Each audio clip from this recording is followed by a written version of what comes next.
Alrighty, folks, good evening and welcome to tonight's edition of the Whitfield Report.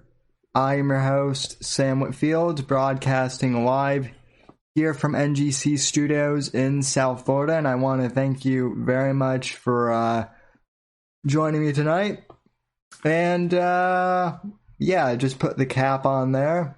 So I want to thank all of you for joining me wherever you are in the past, present, future hour, and whichever platform you're listening on and or watching, whether that be YouTube, D Live, Periscope, or if you're listening on the podcast, Apple Podcasts, Spotify, and all that jazz.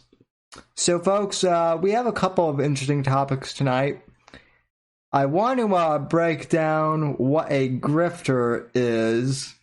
And, this is going to be a topic that is kind of meta towards the community of Gamma Secret Kings,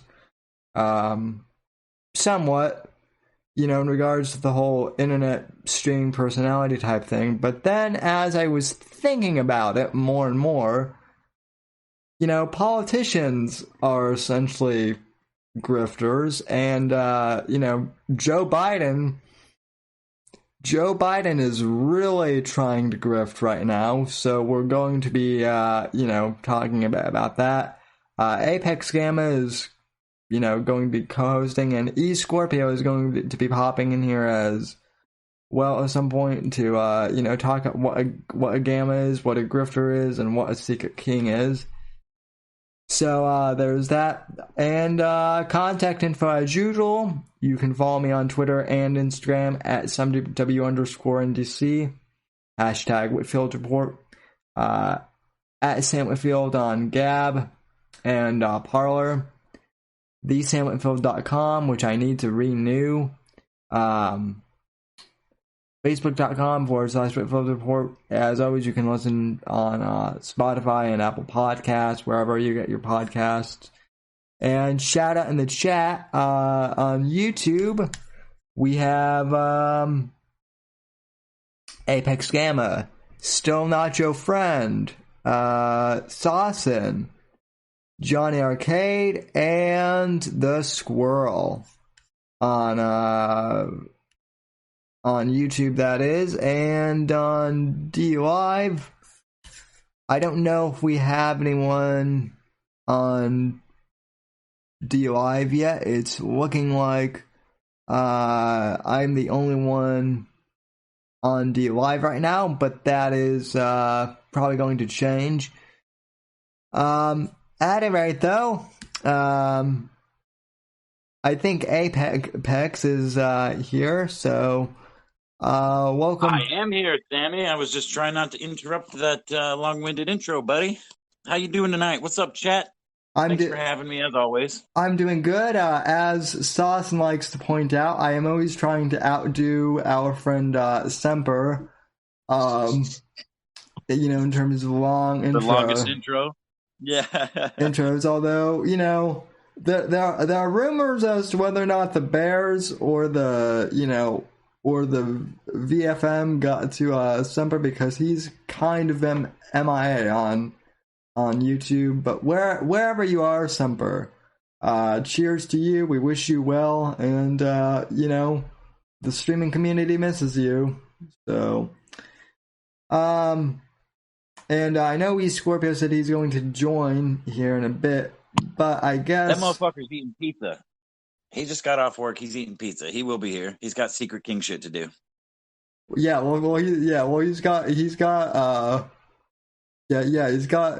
GSK stuff to do. So, and by the way, you can visit our subreddit at Gamma Secret Kings on Reddit, and you can also join the Whitfield Report subreddit at r/Whitfield Report. And there is nothing on there right now, but I forgot we had a subreddit for this podcast. So if you want to post, show-related memes, videos, articles that you think might be interested, feel free to join there. Link is in the description for that subreddit. But anyway, Apex, I guess before we get into what a gamma is, what are your initial thoughts on the whole Kamala Harris and Biden ticket? Speaking of grifters, Whoo, boy. You know, the conspiracy part of my brain says an entire political party cannot be so stupid.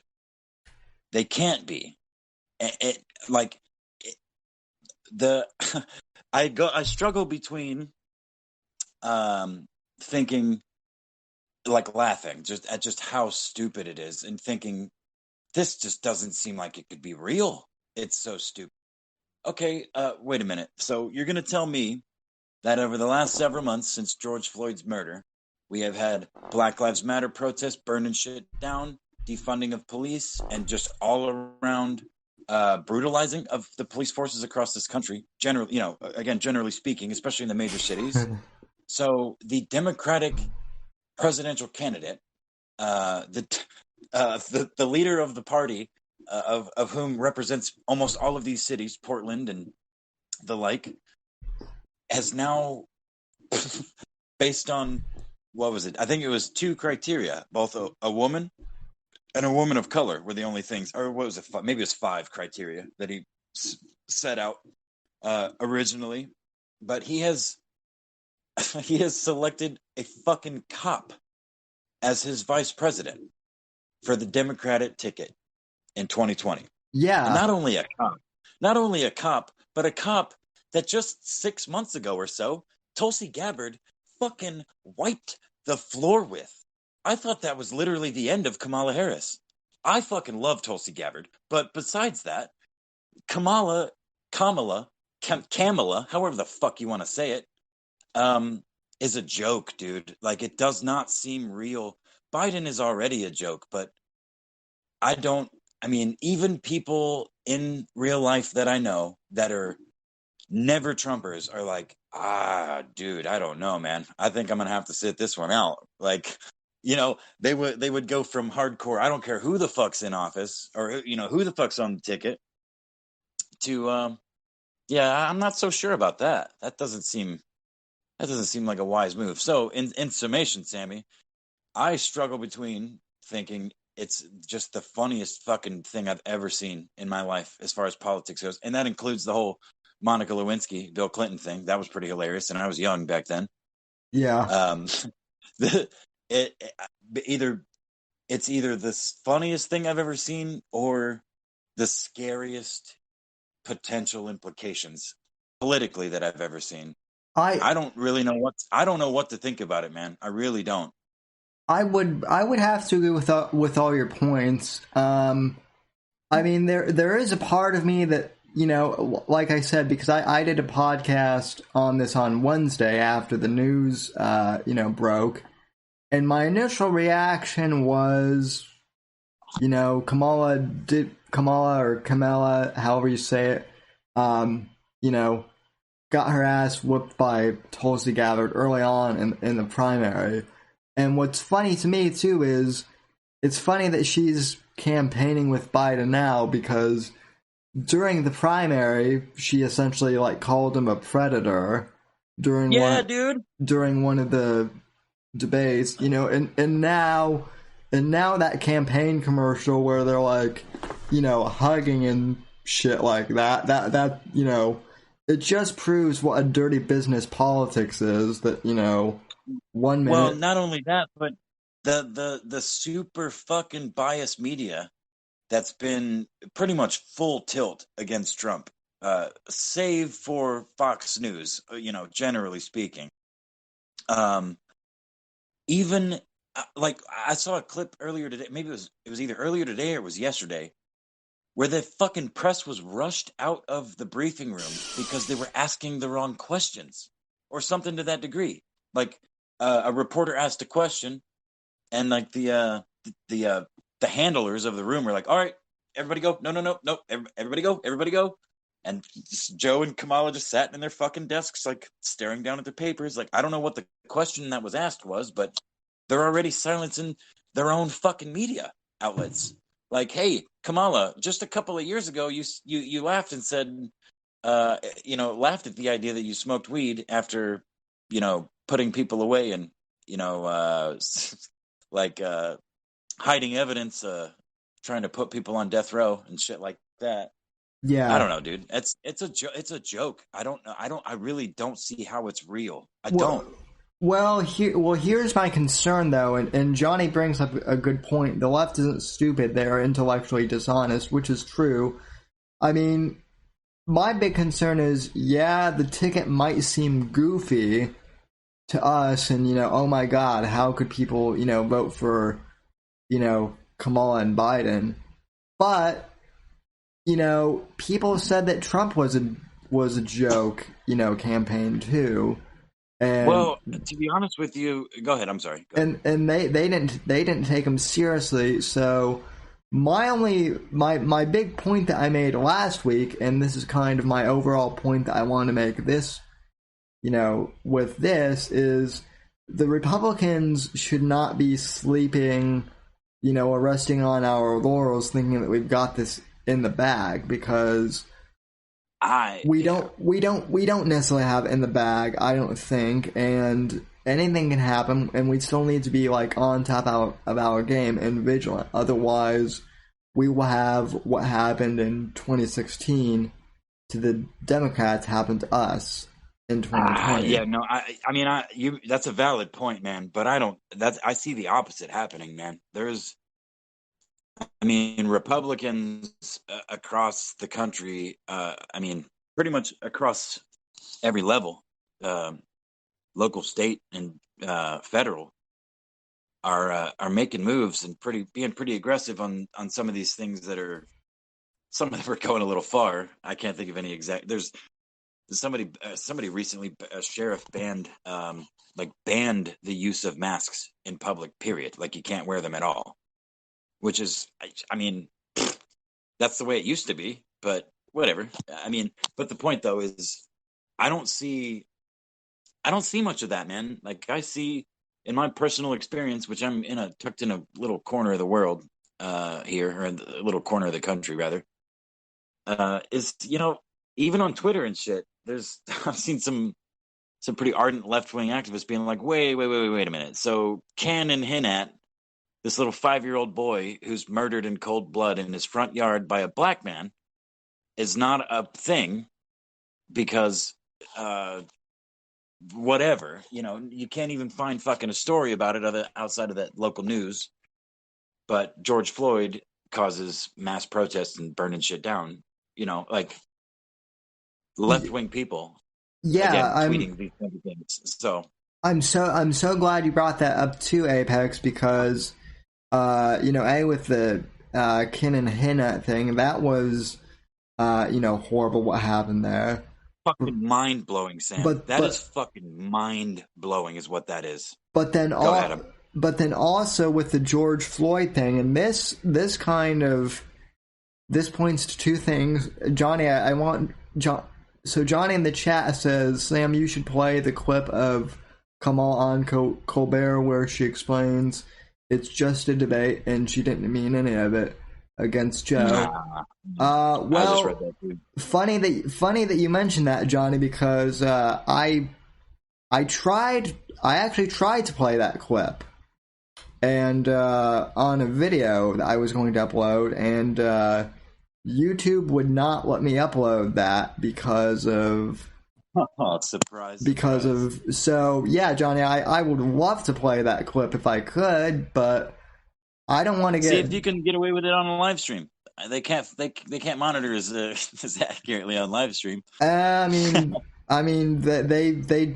actually have pulled a couple of those. I could try it real quick, but no, man, don't risk it. Don't risk the channel, dude. But what's interesting is so I guess some more body footage cam of the George Floyd incident got released, And Oh yeah.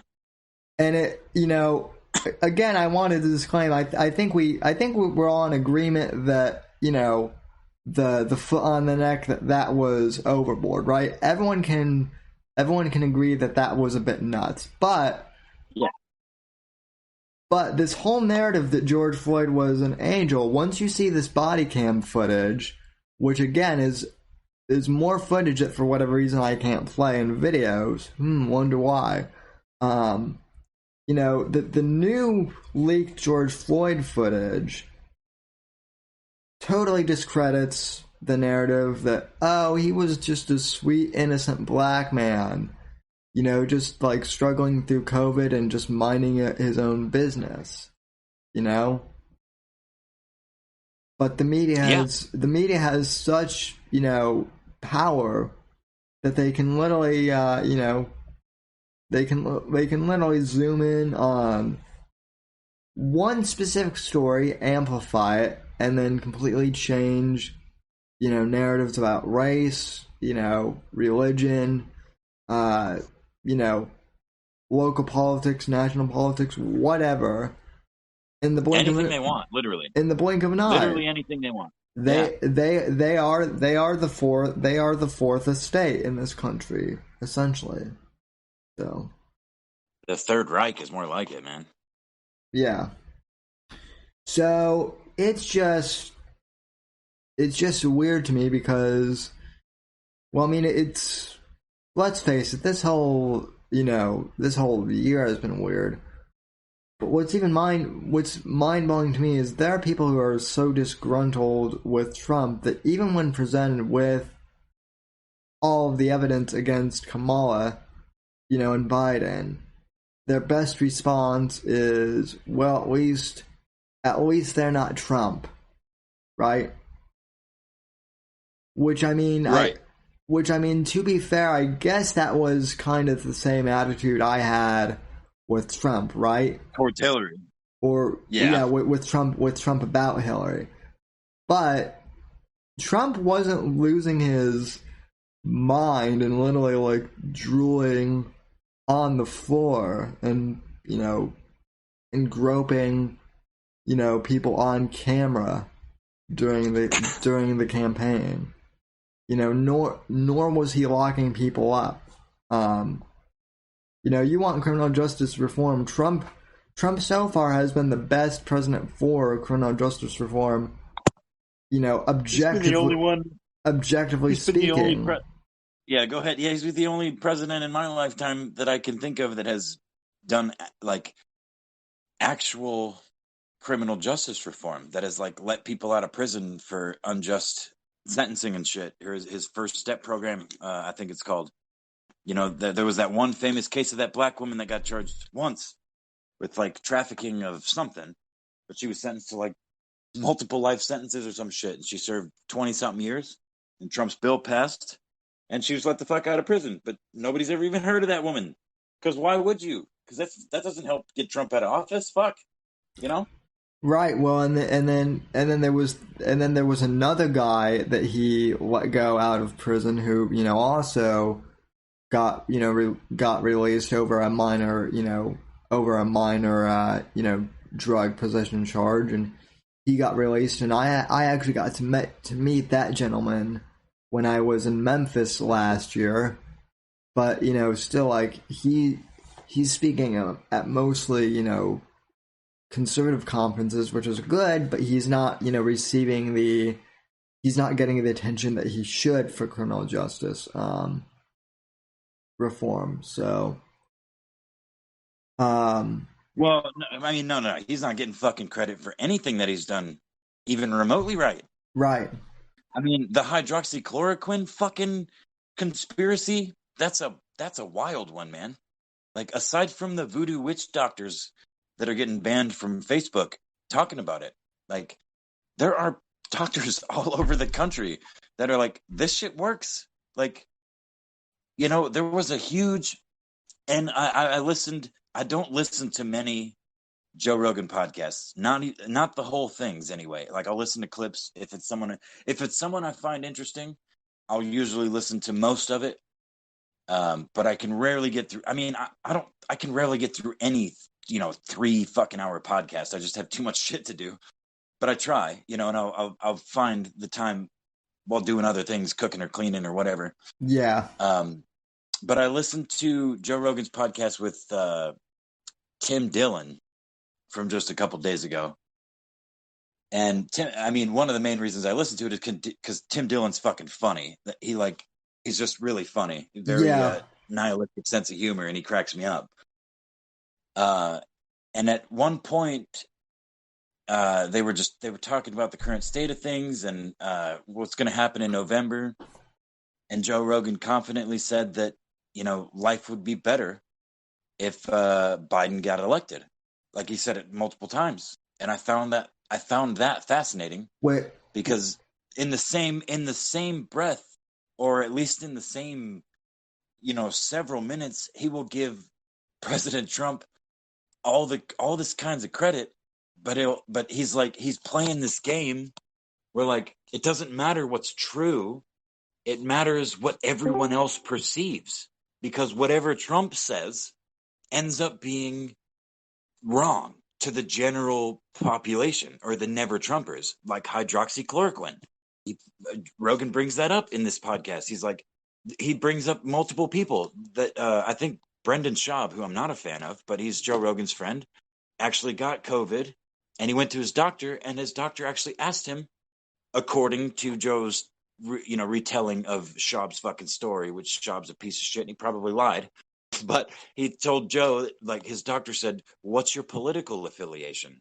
Yeah. And Schaub's like, What are you talking about? He's like, "Well, I want to suggest hydroxychloroquine, but a lot of people that aren't fans of the president, they don't want to hear that." He's like, "Fuck you, give me what works." And it worked, as it's worked on many people. It's not a fucking conspiracy. It's not like a fucking a joke. Trump didn't just pull it off the top of his fucking head. It kind of sounded like he did. Sorry for that loud sound. But oh shit, we have got a Scorpio. And what's weird, and this kind of ties in, is in regards to the whole hydroxychloroquine thing. I have a few liberal audience members who were like, okay, so you approve Trump's use of hydroxychloroquine, but you make fun of Owen Benjamin, and rightly so, for drinking turpentine. And it's like hydroxychloroquine is not turpentine. They're actually scientific. There's actually research behind why. Yeah, turpentine. Yeah, the turpentine that Owen is drinking, or allegedly, which again, I called this months ago. That motherfucker has never drank turpentine on stream, and he never will, because it's another fucking grift. Which is a perfect segue into what a grifter actually is, Sam. The point of this podcast. And we have Go ahead. we have the Gamma in chief of the Gamma Secret Kings subreddit, Mr. Marv Albert, aka East Scorpio. So, hello, gentlemen. How's it going? Hey, what's up, dude? Hey, Marv, how you doing? I'm well, my friend. That's actually several AKAs there. I literally just fucking spit Knob Creek all over my phone when you said Marv Albert. I don't know where that came from, but it made me laugh really hard. Yeah, that's another one of my pseudonyms. I've never heard that one, Scorpio. So that one's new to me. So you need to be in the Gamma Secret King subreddit more often. You're behind on the lore. Yeah, man. I don't use the internet that much. That's kind of my thing. I just kind of I've never been on Reddit ever, actually. So I probably should. Maybe it might make things more fun. But yeah. I mean, let me put it this way: Reddit. I used to be addicted to Facebook, but now I'm addicted to Reddit. So, but it is addicting. Yeah, I have found a special group of Discords, which I never even had Discord, but I've found a special select group of 6 Discords that just serve all the internet and the stupid Twitter account that I have, and and my backup YouTube channels at this point. They serve all the needs I need. Yeah. So anyway. But anyway. Yeah. So a few weeks ago, Scorpio made a pretty good video outlining what was going on with the Owen Benjamin court case, and I believe we have more updates on that. But then a listener of mine actually reached out to me and asked, like, what's a grifter and what's a gamma? What's the lore behind that? So I did a video about 2 weeks ago now, explaining what I thought a grifter was. But I'm curious. Scorpio has done a ton of documentaries on grifters such as Teddy Spaghetti and Owen. So I'm curious, Scorpio, how do you define a grifter? You're the expert. Well, Sam, a grifter, just briefly, is basically a thief. That's what the dictionary definition is. But we're talking about a specific breed here. We're talking about a breed of politigrifter. The ones we concentrate on tend to be ones that dip their toes into the political pool, whether that be something like straight up Republican or Democrat, but most of the time it's something intangible. For example, your subculture. Yeah, well, your left wing grifters, their intangibles are going to be like the environment or ending poverty worldwide or something like that. Whereas your right-wing grifters focus on the Constitution, e.g., free speech, God, guns, religion, the usual things. Now, the Gamma Secret Kings tend to concentrate on the right-wing grifters, and there's a lot of theories for that. But it seems like most of us, one reason that is because a lot of us are conservative in the Gamma Secret King subreddit. Yeah. So those are the people that are always popping up on our radars. Yeah. So we go after, and a lot of these tend to fall into that, the quote unquote alt right or fart right, whatever it might be called. Your Cernoviches, your Teddy Spaghettis. They've all claimed that title from time to time. But that, Apex, you mentioned the subculture thing, and that's part of it. Now, it's very. If we get more deeper into it, one of the things you're going to see is that glomming onto subcultures or a sudden change of worldview. We saw that with Owen Benjamin when he went from being a liberal guy to a conservative guy after Trump's election in 2016. Yeah. And a lot of people did that. That's actually a big one. Now, if you want to talk about grifters, that's when they came out of the woodwork, was after Trump's election. Yep. Mm-hmm. And a lot of people jumped onto the Trump train. I have a theory about that, and I don't think it's much of a theory. I think it's kind of factual to people that have been paying attention to Owen long enough, that he learned much of what he began to do after Trump got elected directly from Steven Crowder. The whole right-wing Christian conservative grift that he started to move towards was directly from education from Steven Crowder, which is why he gave Steven Crowder so much credit. But to break it down even further, my opinion, I agree 100% with you, but the reason I particularly gravitated towards Owen, and perhaps, and this, I know this was news to you recently, Scorpio, but I was a fan. I actually found Owen and I enjoyed watching him as a dude that drank coffee at fucking 8 in the morning for an hour and played piano and looked at memes and said funny shit, you know, and talked to the chat. You know what I'm saying? He seemed like a normal dude, and he did talk about Hollywood. And I watched the downfall, but then I also watched him go from refusing to say a certain both religious and ethnic group at the same time, just refusing to say their name, to That's you all. know, just So that's blaming them for everything. And then he went to the moon's not real, or the moon landing's not real.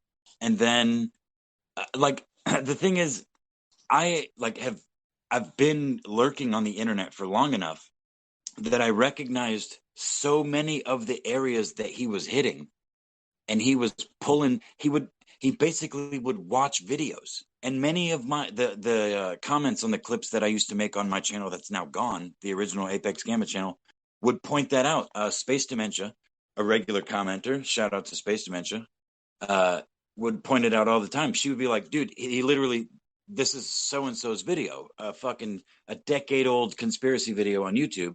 And Owen would fucking pull little bits of it, which would bring people in, and he would talk about it for a week and would raise him money. And then, you know, when that ran out, he would move on to the next thing, which is why I've said for months now, the turpentine thing is like the fucking bottom of the barrel.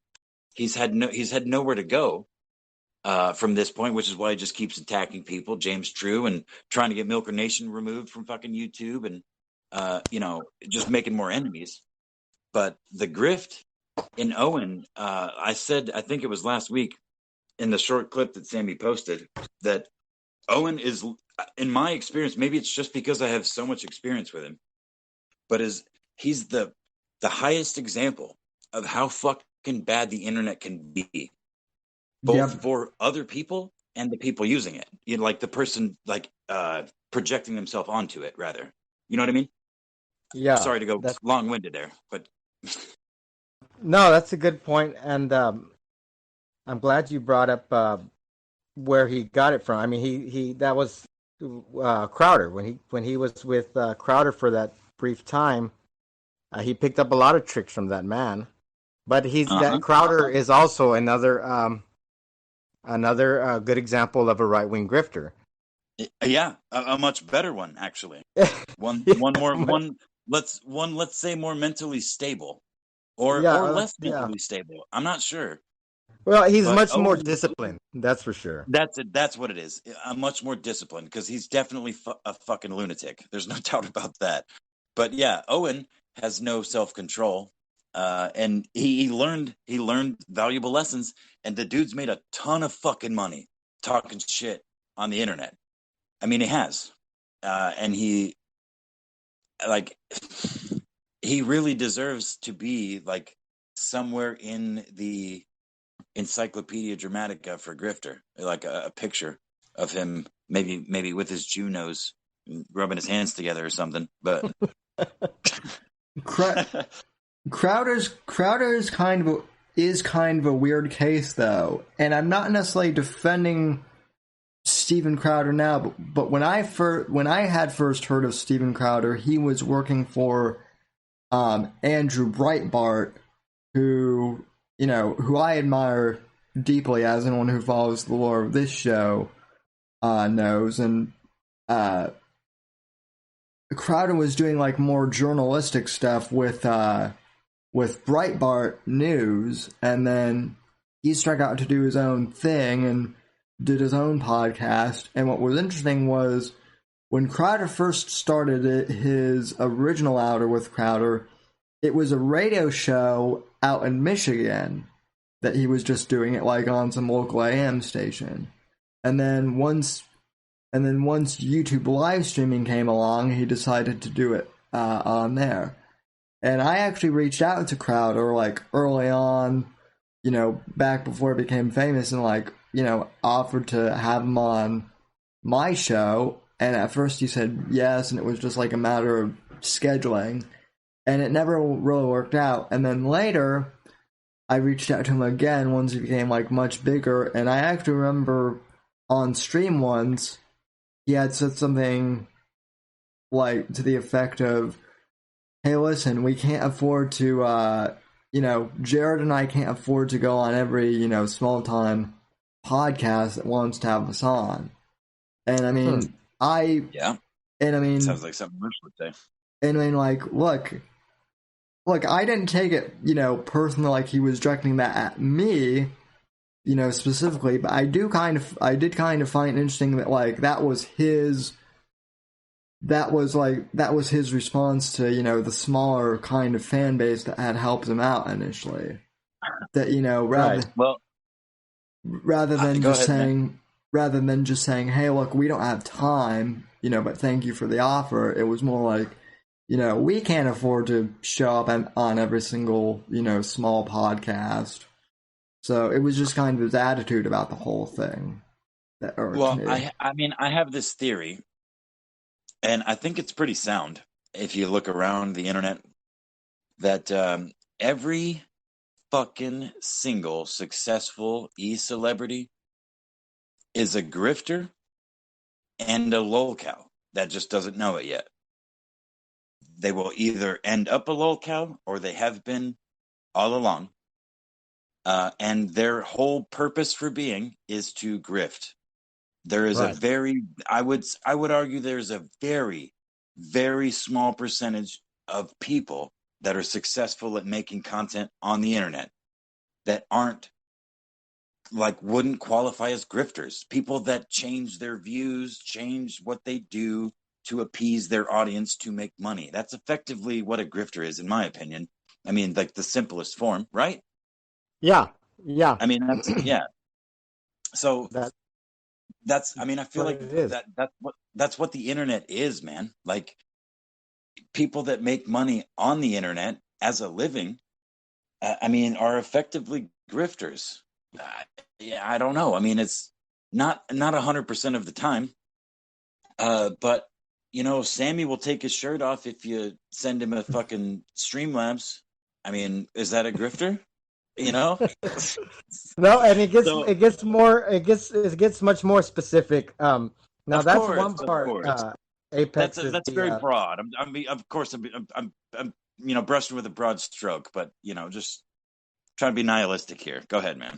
Yeah, that's just one. I mean, there's a few components. That's one of them. The change of worldview, jumping into different communities. We had we were talking about after Trump's election, and I immediately think about the Never Trumpers who switched. Like I believe Shapiro was a Never Trumper. Glenn Beck was another one that was a very public switch. Oh yeah, Shapiro for sure was. Yeah, Glenn Beck too. Glenn Beck switched. Glenn and Beck's switch pissed me off because I had actually met Glenn Beck like a long time ago, back in 2012, and then once Trump got nominated, he said something like, Beck said something like, if you've ever been a listener of mine and you vote for Trump, you might as well, you're just like all the Germans who, voted for Hitler in 1932 or whatever. And, and then he was pretending that he never said that, after the fact. So, yeah. And that's another thing about grifters too that I've noticed is, the grifter also tends to deny that they've changed their opinion on things. Not only that, but they will deny it in the face of fucking recorded evidence of them literally saying it with their own fucking voice, man. Oh yeah. And so this is another thing because, Apex did kind of paint that, broad brushstroke that, anyone who is trying to make money online is technically a grifter, and I suppose that's true, maybe to a certain extent. So no. Not everybody that's trying to make money online, because there are artists that literally just make art and try to sell it, and they sell way more art online than they fucking ever would trying to do without the internet. You know what I mean? Like animators and musicians, dude. Like artists of all kinds, the internet's great for. But I guess I did paint with too broad of a brush there. Yeah, because now it's not everyone that tries to make money on the internet. It's people that try to make money based solely on their personality and their opinion. Period. That's pretty much in my. I guess that to use a little thinner of a brush. Well, I yeah, mean, that's a good distinction. But I want to get to that money thing, how the grifters, what sets them apart monetary wise. I wanted to go through a few more examples first, if we can. Yeah, please. But yeah, I mean, so because that's a big one. The how they reach into other cookie jars. We have Ted Beal, another one of our favorites. He's always jumping into the issue du jour. For example, he jumped into Comicsgate. He inserted himself into Comicsgate, and you want to talk about monetization? He actually monetized that thing. He started his own comics line. So that's a man. Actually, I think dude. The war with Ethan Van Sciver. Yeah. Yeah, dude. I go that far back. That's how I found Vox Day. That's how I discovered Vox Day originally. Yeah. Go ahead though. Sorry. Yeah. So but that's one thing that he is very well known for is jumping into these communities and causing a split almost, causing little turmoils, and then he'll have his own little group that he had. Most of the time, it's the group he came in with, but then he'll start his own little project. Now he has after that Comicsgate thing. That's why that's what caused the friction with Ethan Van Sciver. Was he wanted to claim the Comicsgate name for his comics company. Do you remember that, Apex? Yeah. No. I remember. Exactly. Yeah. He literally tried to monetize Comicsgate. Yeah. And yeah, that started the fucking split. Which is literally, that is a grifter in action. Perfect example, Scorpio, dude. Perfect. Well, and then kind of, so when I first found out about Ted was because of Gamergate, which I think was either like a little bit later or maybe like, during Comicsgate. I can't remember when, but I remember when I first heard of, Teddy Spaghetti, Vox Day, it was because of Gamergate. And someone actually posted this in Gamma Kings the other day, but he was doing but Vox was doing an interview with some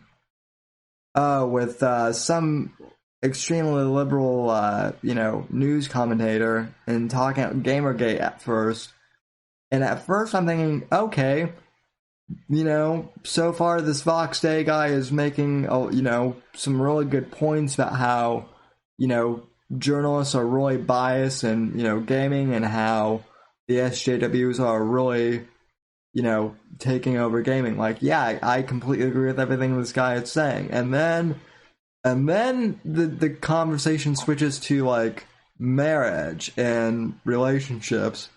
And Vox pretty much says something like, there is no such thing as marital rape because of English, and he brings up English common law, and the guy's like, yeah, but we're in the US, and Vox is just like, no, it doesn't matter, it's English common law. So, well, let me give you a little history lesson, Sam, a brief one.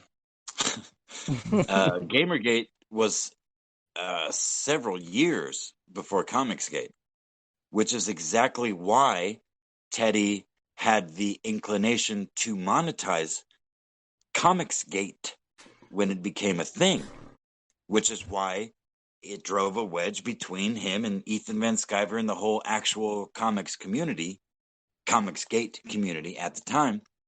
because Teddy rode that Gamergate community and he saw Mr. Medicare and fucking Ethan Ralph and, everybody else that rode that wave into internet fandom, internet grifterdom, essentially. I mean, look at fucking Ethan Ralph now, for fuck's sake, dude.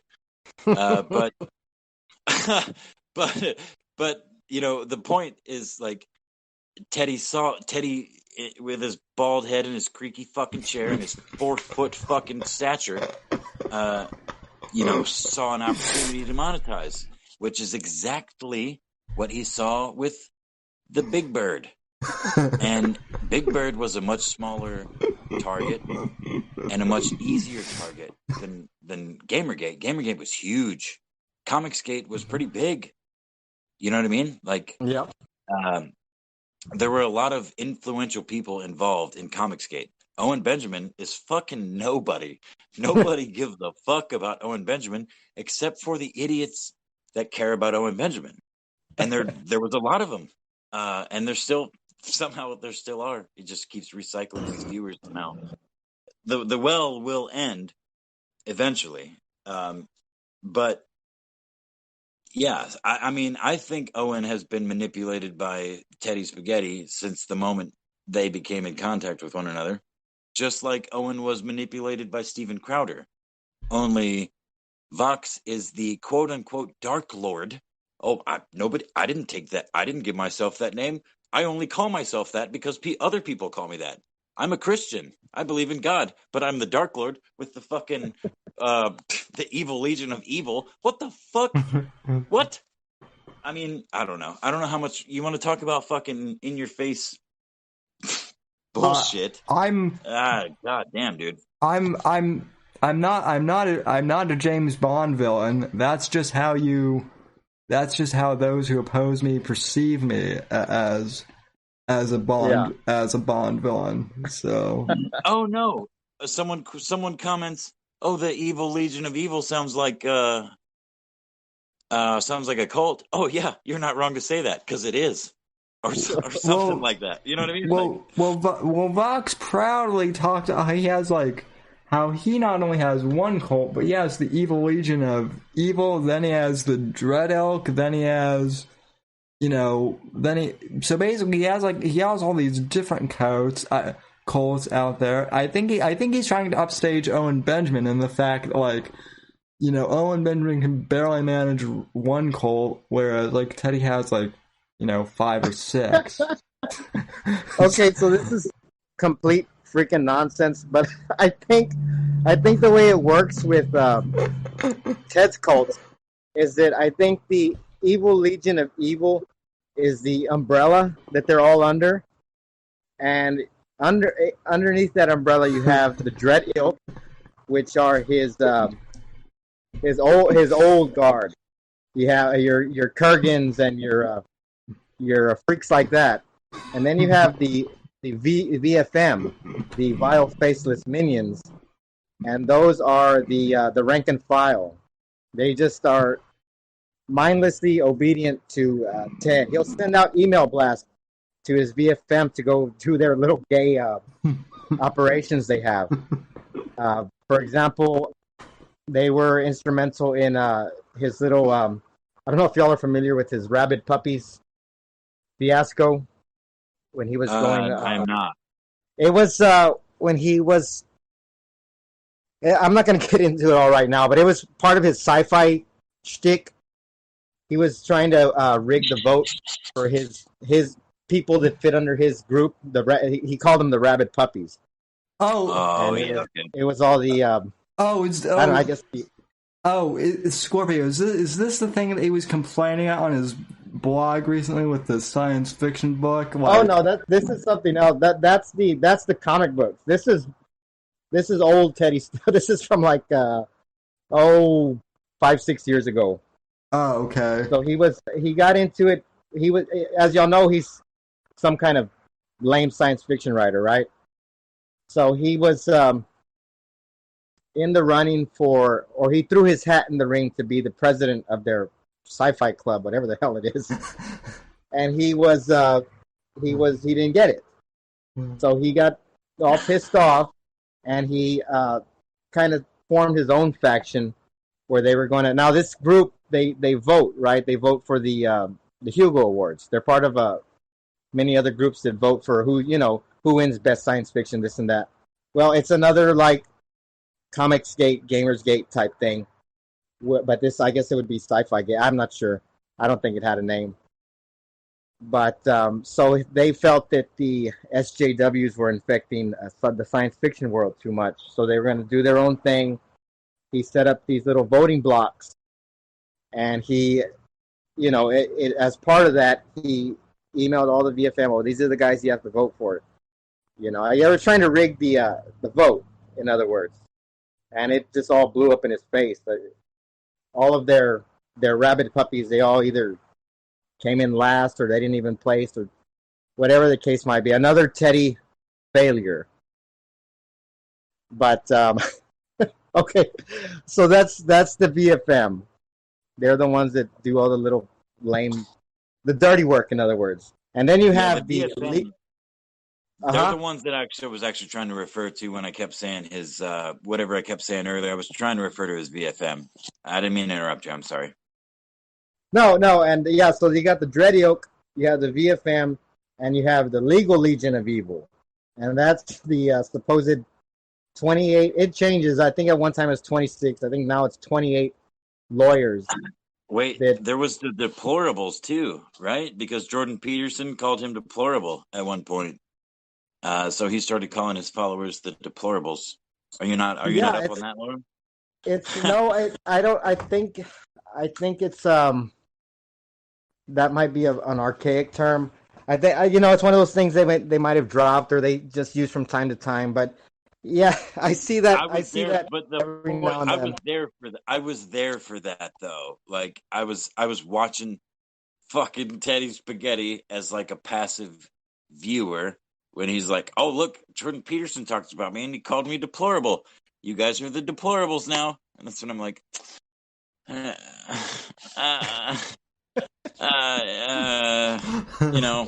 I struggled anyway, but I needed guidance, and I was looking for it in the wrong place. That's how I found these fucking idiots. We've all been weak at some point. God damn it! One of my favorite arguments. One of my favorite arguments. It wasn't so much an argument, but one of my favorite pitches that someone tried to make to me, because someone actually this was before I had even heard of Owen. Someone actually was like, "Sam, you should connect with Vox Day," and I'm like, "Why? The dude is kind of weird."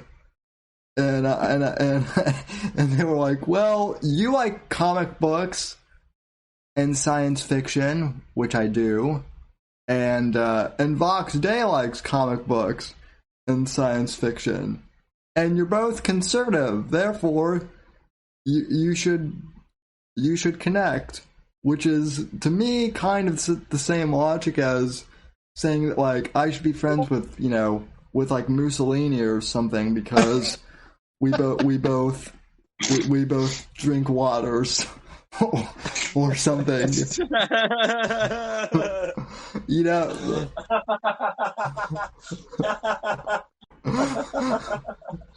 But it's just like that. It's just kind of like that's how a lot of these grifters like interconnect with each other. Jesus Christ! I was not ready for that, Sam. I didn't think that joke would come off as well as it did, but I mean. Hey, wait! Speaking of jokes, hey Scorpio. How do you feel about writing a single joke or multiple jokes to speak either anonymously or otherwise during a George Floyd comedy roast? Is this itself a joke? Or No, it's not. Actually, it started as a joke, but it's a real thing. We need people. One joke or a whole set. I'm gonna do a whole set, and I'm gonna humiliate myself. It's gonna be terrible, dude, but it's gonna be really funny. Hoax Wars is hosting it, so. Oh wow, that Yeah, sounds interesting, man. Ethan Ralph might be Ethan Ralph. We might get Ethan Ralph involved, so I can tell him he has a little dick and he's fat. And, you know, because that's the best part of roast, man, is roasting each other. You know, Yeah. You guys can talk shit. I expect everyone to talk shit about me because I'm easy to talk shit about. You know, so, but you know, it started as a joke. It's like, hey, let's have a George Floyd roast. I don't even remember. There's a Patrice O'Neill Groiper is his name. He's never going to hear this fucking podcast probably, but he's in Hoax Wars Discord. And he was like, he mentioned it, and I'm like, dude, that's actually a really funny idea. And I brought it up to Hoax, or no, I don't remember exactly how it went, but I'm like, dude, we could do it legit. It's like a roast master, and like bring as many legit people on. Anthony Cumia has been reached out to. Ethan Ralph is tacitly on board. I have been slotted for a whole set, and I have never written a joke in my fucking life. But I'm trying because I think it'll be really funny, whether they're good jokes or not, because it's all going to be on camera. You'll still be better. Well, don't worry, Apex. I'm pretty sure that Anthony Cumia has never wrote a joke either, despite being on comedy radio for 30 years or however. Yeah, well, you know what he has done is he's been around people that have written jokes and told good jokes. He's surely absorbed some of that in that fucking hair of his. He's also he also may or may not have had relations with underage girls who stole. Oh my god! Who stole his gun? Sam, who stole his why gun? You gotta go there, man? Well, this was funny. It was funny, man. I was being funny. I was trying to be funny. I'm just kidding. Speaking of grifters, what do you think about Anthony Cumia? Where does he lie on the grifter scale, Scorpio? Oh God, he definitely doesn't come up much on the Gamma Secret King subreddit. I can say that much. I don't know too much about the man himself. Okay. Other than him being, his general localosity, but no, I'm interested in that. DM me some more details, either on Discord or Twitter. I will do my best. I will do that, but I will actually see if I can get you in the Discord. See if we can work this all out. Okay, awesome. Yeah, that sounds very, very interesting. Dude, listen, it's gonna be funny. It's gonna be terrible, almost certainly, but it's gonna be funny, and it could be like really funny, and not that terrible. But I don't know if you've ever watched a roast. Most people have. Yeah, they're usually pretty terrible, and the people doing the roasting, they generally don't sound like they like the people that they're talking about, even though that they probably don't dislike the people that they're talking about. You know what I mean? Like, that's the whole point. So that's why it seems so funny, because there's murals of this motherfucker with wings all over the country. Like, he's a fucking saint. And listen, like Sam said earlier, what happened to the man? I've never heard anybody say that what happened was justified. Let's kneel on somebody's fucking neck for 8 minutes as an official peace officer. That's not okay. But neither is what happened to lots of white people too. But you've never heard about them. But that's not the point. Or Mexicans too. Fuck. But the point still is it's funny because he's like the big thing. And every single I've actually brought this up IRL. I'm not kidding you. I've been like, my internet friends have been like, hey, you want to do a roast of George Floyd? Every fucking single person is like, I don't know, man. Like that alone is fucking funny to me, dude. Yeah. I'm not a joke writer. I'm, like I've said before, I'm more of a fool than I am a comedian. A So, jester. I right, yeah. I'll I just dance around with a funny hat on and say funny things. people people always like to try and call me a comedian, but the reality is I'm a comic enthusiast, and or I'm a comedy enthusiast, and I just so happen to be funnier than Owen Benjamin. But let's face it, that's not a very high Not a high bar. bar, Sam. Yeah. So No, Sam, you're funny and you're funny and awesome in so many ways that can't be quantified on normal levels. I also, In my opinion, which is why I'm always here with you, which I because you know what, you're different. You're different, awesome. which I That's which all. are you saying I'm a special boy? I'm hitting on you is actually what I'm doing. I didn't want to be real blunt about it. Well, that's evil Eric. That's evil Eric's job, or Johnny's job to hit on me. One of those two guys. So Nerai in the chat earlier asked another good question, which is, so if people who sell their personalities, online are grifters, then who isn't a grifter then, I guess?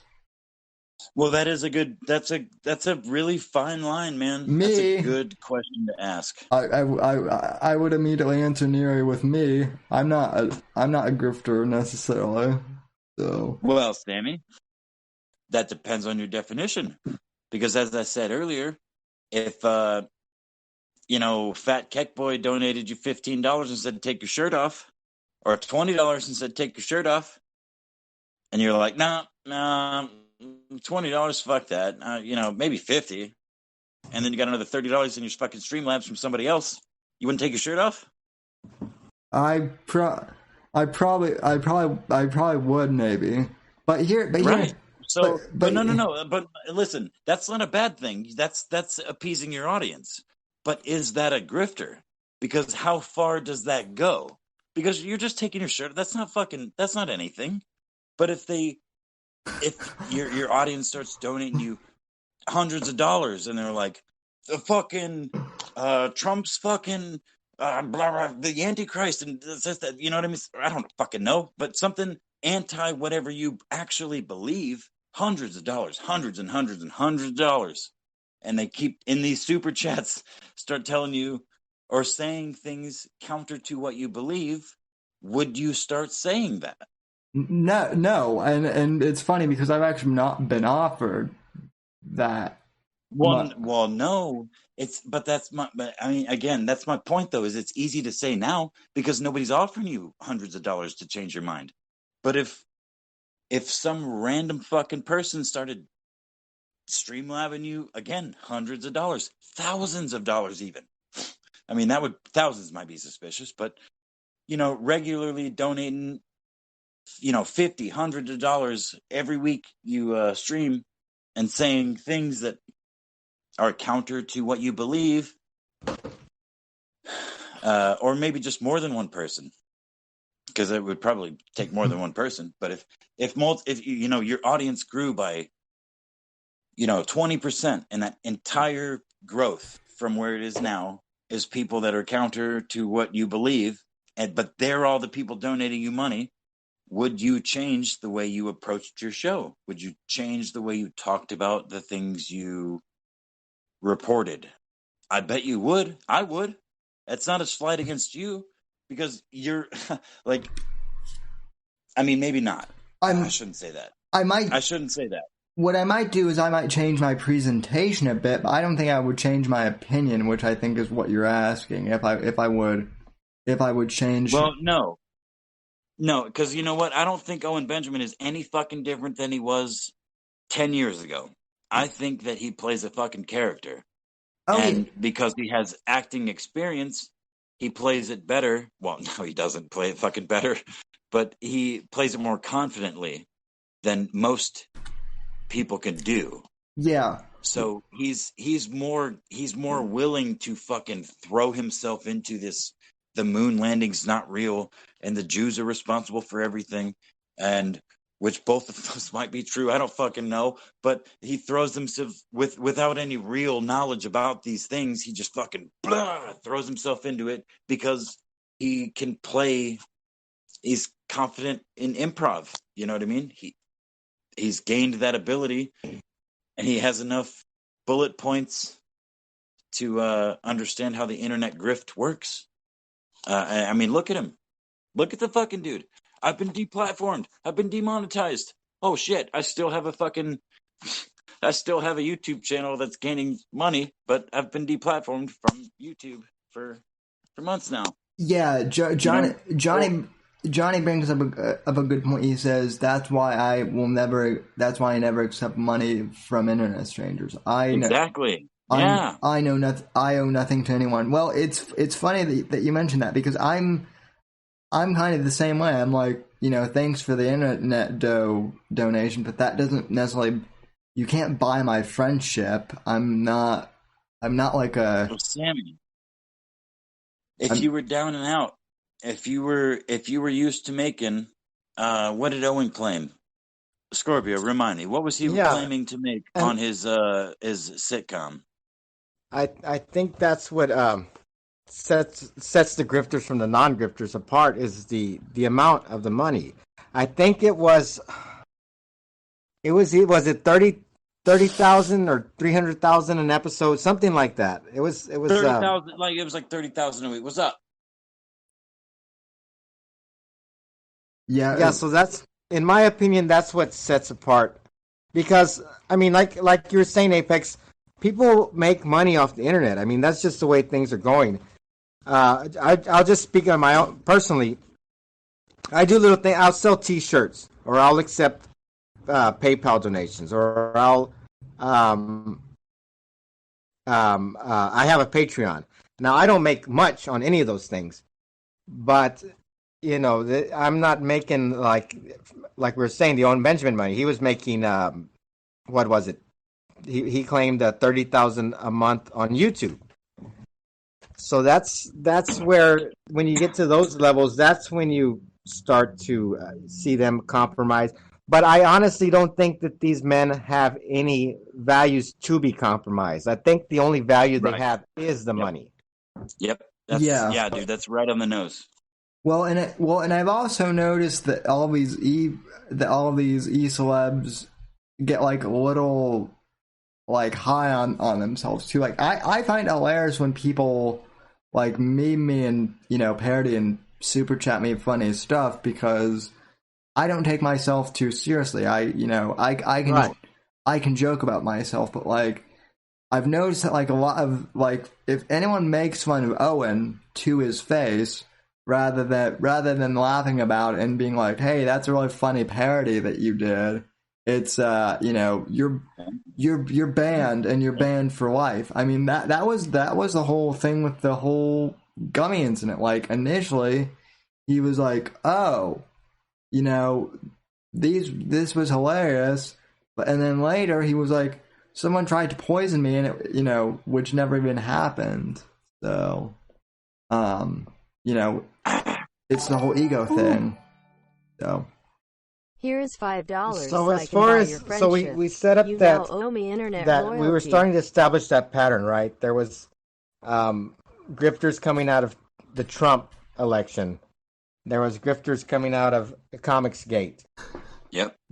The other one that I wanted to talk about was Cernovich, because he came out of he started out kind of as a pickup artist guy. Now there's a lot of grifters that come out of that community, the Pua community. But with let me see who's freaking Ted dabbled in that community also. Who else is out there? It's I want to say Coach Red Pill is another one. What's his name? Roosh came out of that one. Now a lot of people don't see Roosh as a grifter, and I tend not to pay too much attention to him either. But I just always question anybody who comes out of that particular community, the pickup artist community, because that is a big grift in and of itself. Yeah. Oh, that. But Wait, isn't Vosh, whoever that fucking dude is that went to Owen's house that used to be a Roosh, yeah, pickup artist? Roosh, yeah, Roosh. Yeah. Roosh V. Who's now a super hardcore, like basically a less extreme version of Owen all of a sudden that used to be a pickup artist.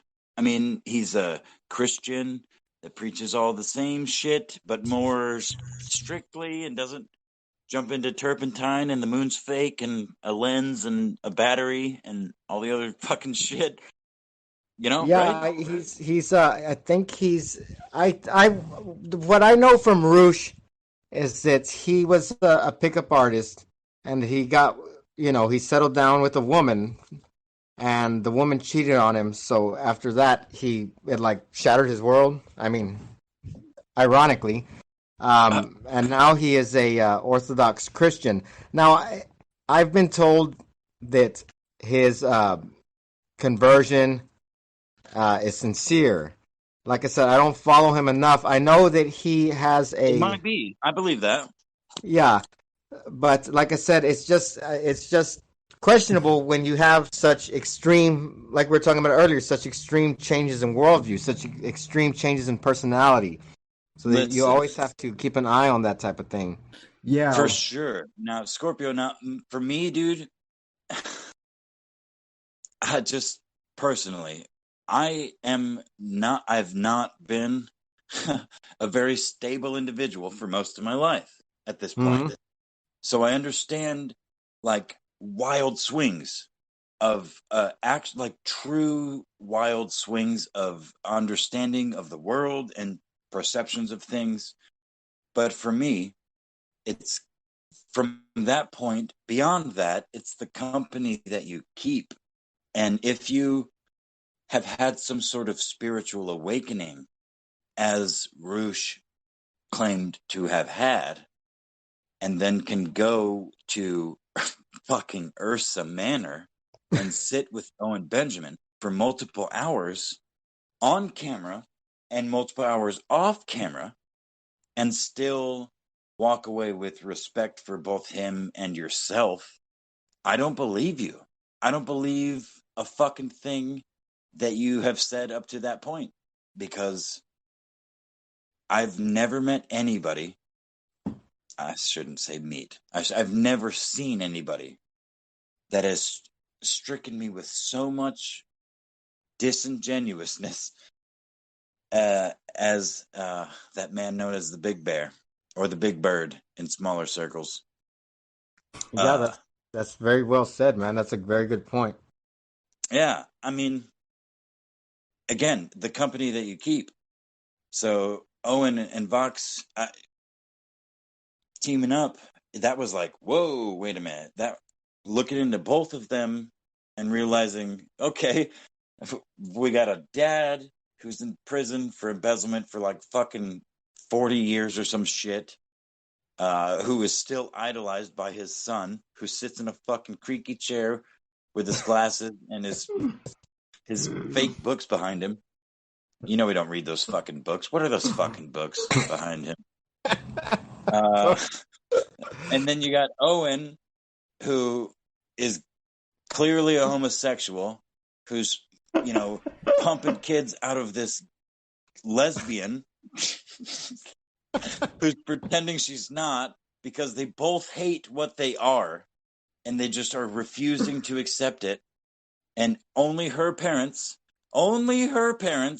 give a fuck about anything that happens in either of their lives, which is why those shitty fences and shitty chicken coops have been built by that 85-year-old fucking man known as Grandpa Jack. And again, we're spelling it out. This is what a grifter fucking is. Owen is a fucking liar, and he's lazy. He's a piece of shit, dude. He doesn't do a fucking thing off camera. He just pretends on camera that he does. You know what I mean? That that's as fine a point as I can put on it, man. And I don't really know. And he just, as you said earlier, he's planning to. I don't think I've ever heard him do a stream where he can't not talk about penises or gay sex for like 5 minutes. So, I mean, no, listen, he's definitely done streams where he's not talked about gay sex or penises for more than 5 minutes.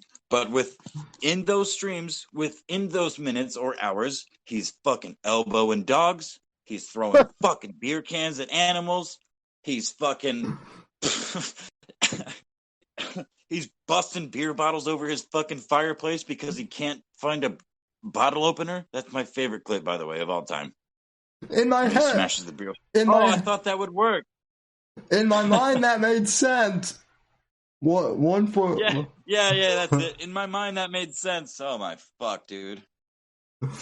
I mean, listen, if Owen is a comedian, that's the comedy right there. Like, if he was trying to do, if he did that on purpose, that's some of the funniest shit I've ever seen.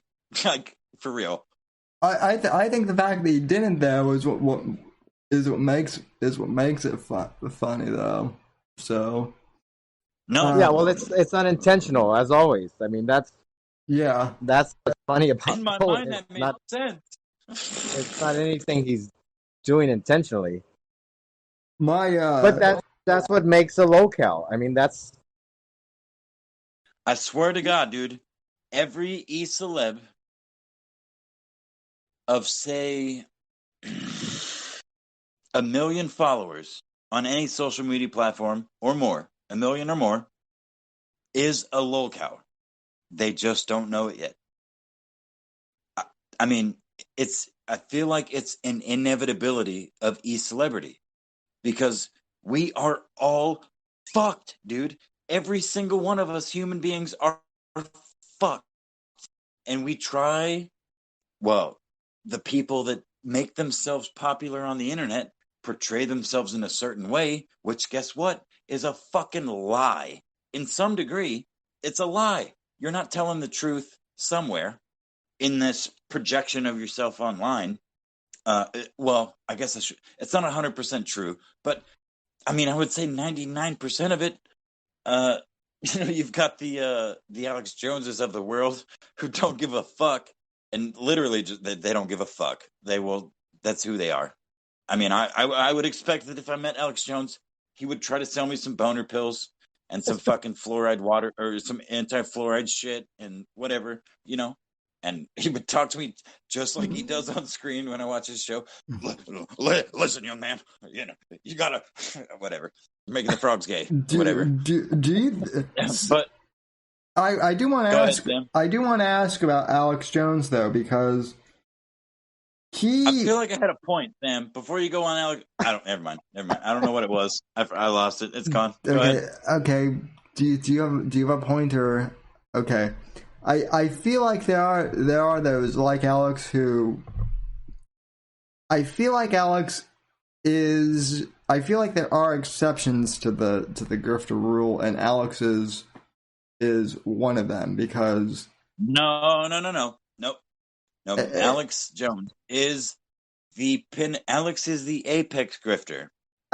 Alex is the grifter that all grifters wish they could be, because Alex Jones is more right than he's wrong in most cases, but he also doesn't give a fuck about anything except capitalism and supposedly telling the truth. That's what he says. So who cares?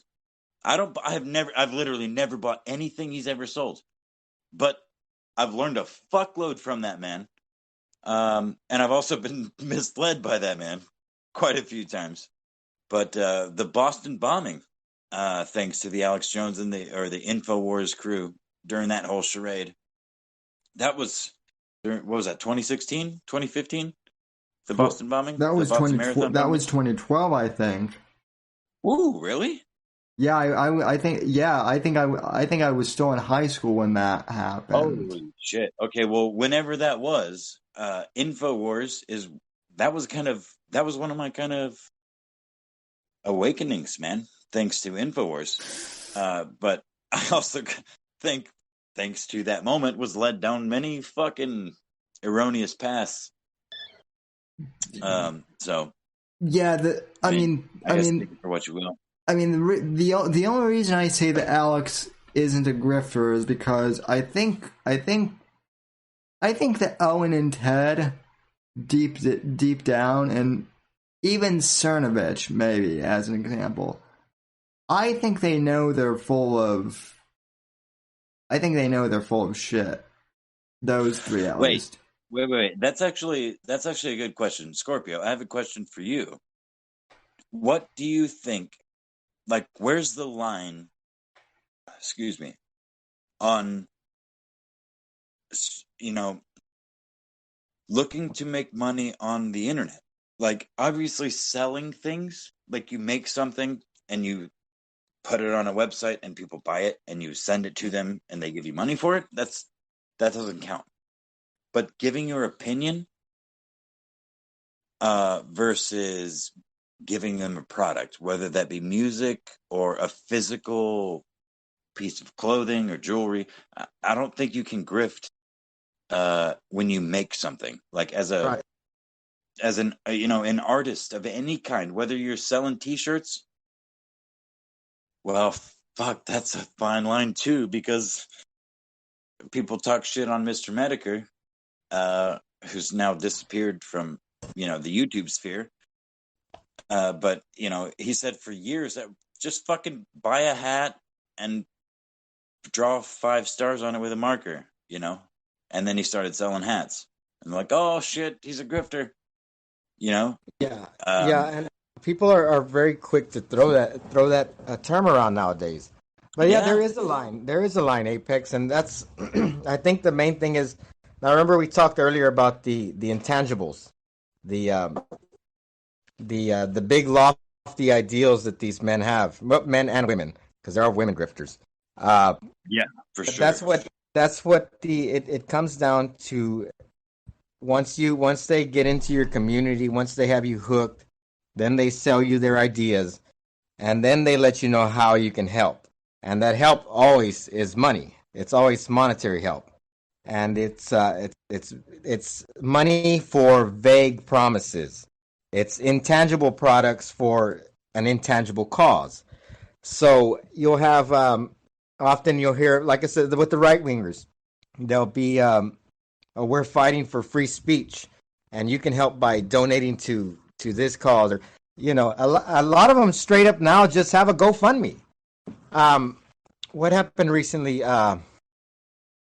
We're talking about we talked about Cassandra Fairbanks a little bit last time I was on Sam's show, and when that thing was, I think when it first went down with the riots up there in, I think it was Seattle. She had a grip set up where Ezra Levant actually was pushing it to get her. He set up a GoFundMe for Cassandra Fairbanks because supposedly Antifa was trying to break down her door, so they needed to move her into a new apartment. So you could donate to Cassandra's GoFundMe so she can get a new apartment. Now that's something that's tangible, but if you look behind, if you look between the lines, well, we're fighting the left. We're fighting these Antifa goons. So join, send us some money. It always comes down to something like that. I'm fighting for free speech. So, support my Patreon or support my what have you. And usually they have their own. A lot of these guys have their own platforms. Yeah. But you're always expected to contribute to a cause, and you don't get anything for that. Another good example is this whole recent thing with Owen, the Bertaria thing. People were sending him money for nothing. I mean, I think that's what the line is. A lot of these guys will expect money for nothing, and I think that's where the line is. Like you said, if somebody gives you money for a shirt and you give them a shirt, that's not a grift, you know. But if somebody is selling you, I don't know what the hell Owen was selling. I mean, it was supposed to be campgrounds or something, and now it's $400 for nothing, basically. Bro, no, that's perfect, because that's exactly. It's when I said it, I was trying to make it sound like it was a fine line between selling shirts and hats versus pretending like you're gonna open a fucking 100-acre goddamn fucking escape for your goddamn cult members for them to drink Kool-Aid, and you raise how many fucking thousands? Please remind me how many thousands of dollars they raised. It supposedly got up to damn near 200,000. Jesus fucking Lord Almighty! So now it's shut down. That's not happening. Now Owen's pretending like it was never a thing, right? So what happens to that money? That goes to Owen, right? Well, I have a theory about the whole Bertara thing, actually. Well, wait. Before your theory, what happens to that money? Well, Owen has the money. It's not That's Owen's money. Yeah, it's Owen's money, and he was real quick afterwards to set up all kinds of his own terms and conditions. He put it every which way he could that this is a non-refundable donation. So Jesus fucking Christ, dude. Listen, if Grifter ends up in Encyclopedia Dramatica, for the love of God, please put Owen Benjamin rubbing his hands together with a big Jew nose as the picture. Please. So, Sam, you had something to say. Go ahead. So my theory with the whole Bertara thing, I can't believe I didn't figure this out earlier, but I think Bertara was simply a money laundering. Again, this is all allegedly. So this is, sure. but it seems to me that the Bertara thing was a money laundering thing for Owen's legal fees with Patreon, right? Because he's taking on Patreon. He's supposedly taking on big tech. How much money is that going to cost? About $200,000 when all is said and done. Even if he loses, it's probably going to be the cost of doing, business. So, I mean, why not just? But obviously, he can't say that we need cash for a lawsuit because we have no idea what the hell we're actually doing. So why not, make up the whole thing of, guys, we're going to buy land and it'll be great and all you guys can come. So, he can't say that. So instead he can't say that he needs illegal, fee money, so he's going to make up the campground story instead. So, I'm not gonna lie to you guys. After all this talk of grifting and shit, I think I'm gonna start an OnlyFans and a GoFundMe for something undetermined. I'm not sure yet. I actually originally thought that OnlyFans was a podcast paywall service before I figured out what it was. So, well, Sammy, it is if you take your shirt off. I'm starting to notice a theme here.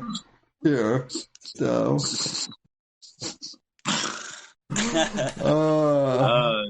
well, now, Apex, as long as you're delivering nudes, you're not grifting on OnlyFans. So, right? See, Sammy, take that shirt off, rub your nipples, and be like, the Three Gorges Dam is experiencing its fourth wave of floods in the last 3 months. Ooh, is that or something? I don't know. Is that even play it by ear, bro? I don't know. Yeah, I don't even know if that's That's true. I do remember I did think of challenging Owen Benjamin in like a WWE wrestling type promo or something. Bro, the Three Gorges Dam is gonna break, and millions of people are gonna suffer. I'm pretty sure, anyway.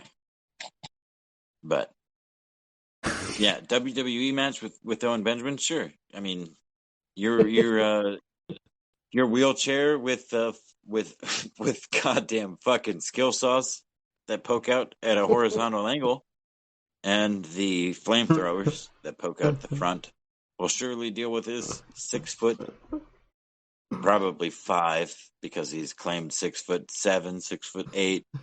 That 6'5" faggot frame will melt and be cut into, like little chunks. Don't eat it though. I mean, it'll be cut into eatable chunks, but don't eat it. Why? Turpentine poisoning. Wait. Look, Sam, don't let me on your show anymore. No, you always say that too, and you always tweet me the day after saying, "God, don't let this guy on your show." But you're just, what can I say, man? You're too amusing. I have to bring you on. So, listen. I can't see through my own glasses because there are tears upon them, and the shirt that I'm wearing is not conductive to like absorbing tears off of metal or glass. It's not metal. I don't wear metal glasses. What the fuck am I talking about? So I've made you laugh so hard you're crying, is what you're saying? Sam, listen to me. Yes. Also, how drunk are you right now? Wait, not that. Period. How stoned? Not that. Period. Gay? No, not that. How drunk am I? Yeah. Not that drunk. Period. Oh. How stoned am I? Not that stoned. Period. That's what I was saying. Oh, I mean, okay. I'm pretty much both. Oh, okay, I got you. Well, the last time that you were on stream, drunk, I'm pretty sure that you said that I was the straight version of Owen Benjamin. So, I don't think so. I think I called you a Mexican. I did. I said you were a Mexican to the Democrats because you were like incapable of, thinking or doing for yourself. But nobody got it, including my IRL friends who were watching the stream. Yeah. They were like, "Bro, you called the disabled kid a Mexican." Which one? No, he's my friend. You don't get it. You just didn't get the joke. Like, bro, nobody got the joke. Nobody got the joke, man. Which I honestly did not mind because I got what you were trying to do. I mean, I call Sammy, you're not a Mexican. Why would you be offended by that?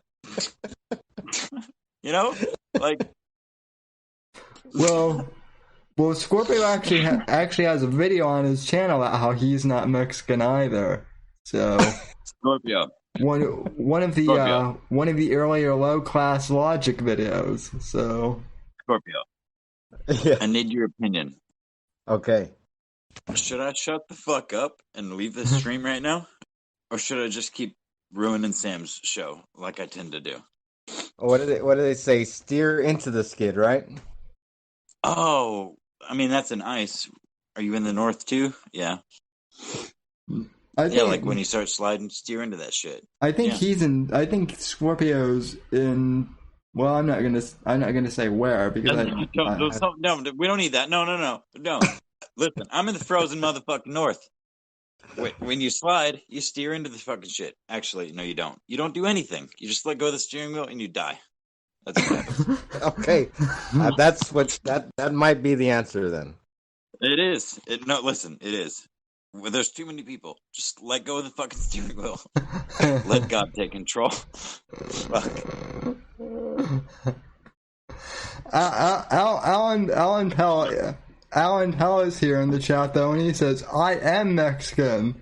That is why that is why my alter ego is bean pilled."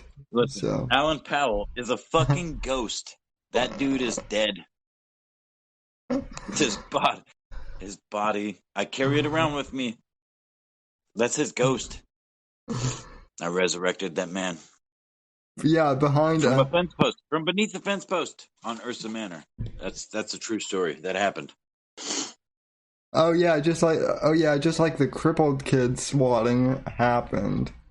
So. Whoa.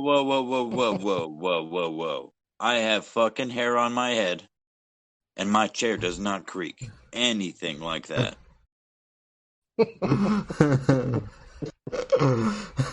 Yeah.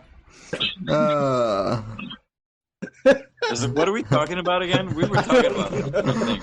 We were talking about grifters and we were talking about what a grifter is. So okay, well let's segue into what a gamma is, because Johnny Arcade pointed it out fucking perfectly. A gamma is a Dr. Seuss animal that doesn't fucking exist because it's made up.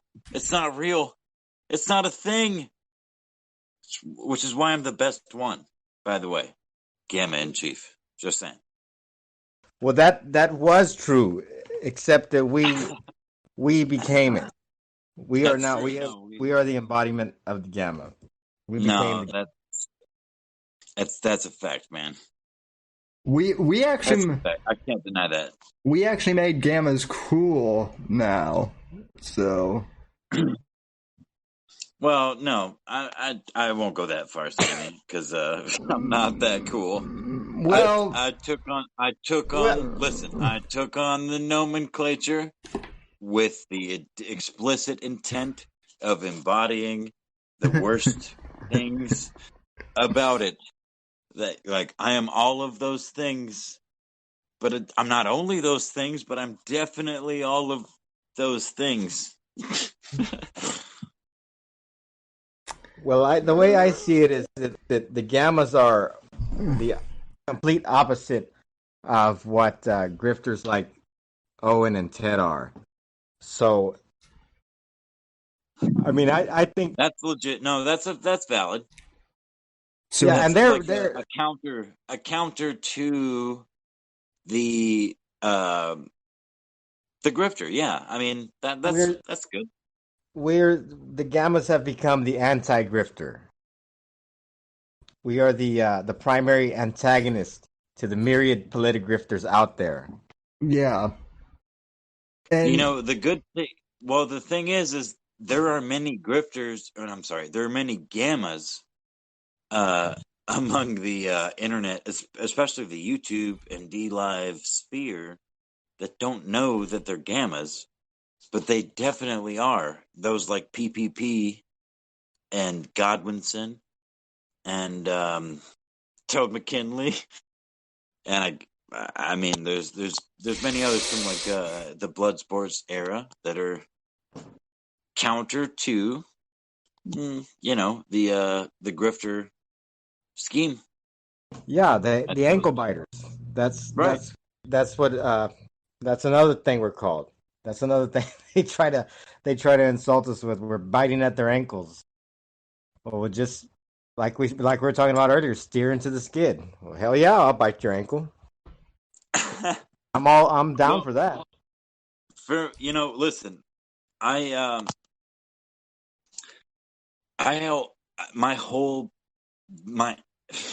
the whole reason I'm here on this show right now with this name in this Discord was in solidarity of Johnny Arcade, who was in the chat earlier. may not still be, but I think he is. I was a fan of Owen Benjamin, and I watched the whole Danger Zone like rift form from the other side. I've said this many times. Excuse me, live on stream.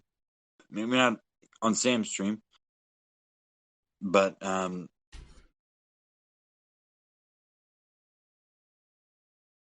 I burped twice just now, and I lost my point. About being a fan of Johnny Arcade. Oh, right. No, I did. My whole point for making videos was, I mean, essentially in solidarity with Johnny Arcade. I have no experience with editing video. I'm a fucking old man. I just do shit with my hands. Like, I have a phone that's, I guess, smarter than me. Apex, I think you're only 5 years older than I am. That's not that old. No, Sammy, I'm older than that. Okay, you're 32, right? No, I will be 34 this year. Okay, still not old in my book, but whatever. Yeah, whatever. Yeah, listen, 5 years is a long fucking time, Sammy. Oh yeah, I know it is. About growing up, dude. When you're talking about life experience, dude, that's a long fucking time. Between 20 and 30. Holy fuck! Don't even talk to me about that. We'll talk about that shit in 5 years. Because it's not even I can't even quantify it. I'm not even gonna try. The point that I was trying to make was I started making videos because I saw the rift form between Owen Benjamin and the Danger Zone from the Owen Benjamin side. I was there, but like long before I watched him open the gummies live, and then months later, I watched him go, "Oh yeah, I was sent poison gummies that were shaped like dicks." Like, wait the fuck a minute! I watched you open those gummies. I never chatted. I never talked. I was just lurking, dude. I just watched him because I enjoyed his commentary.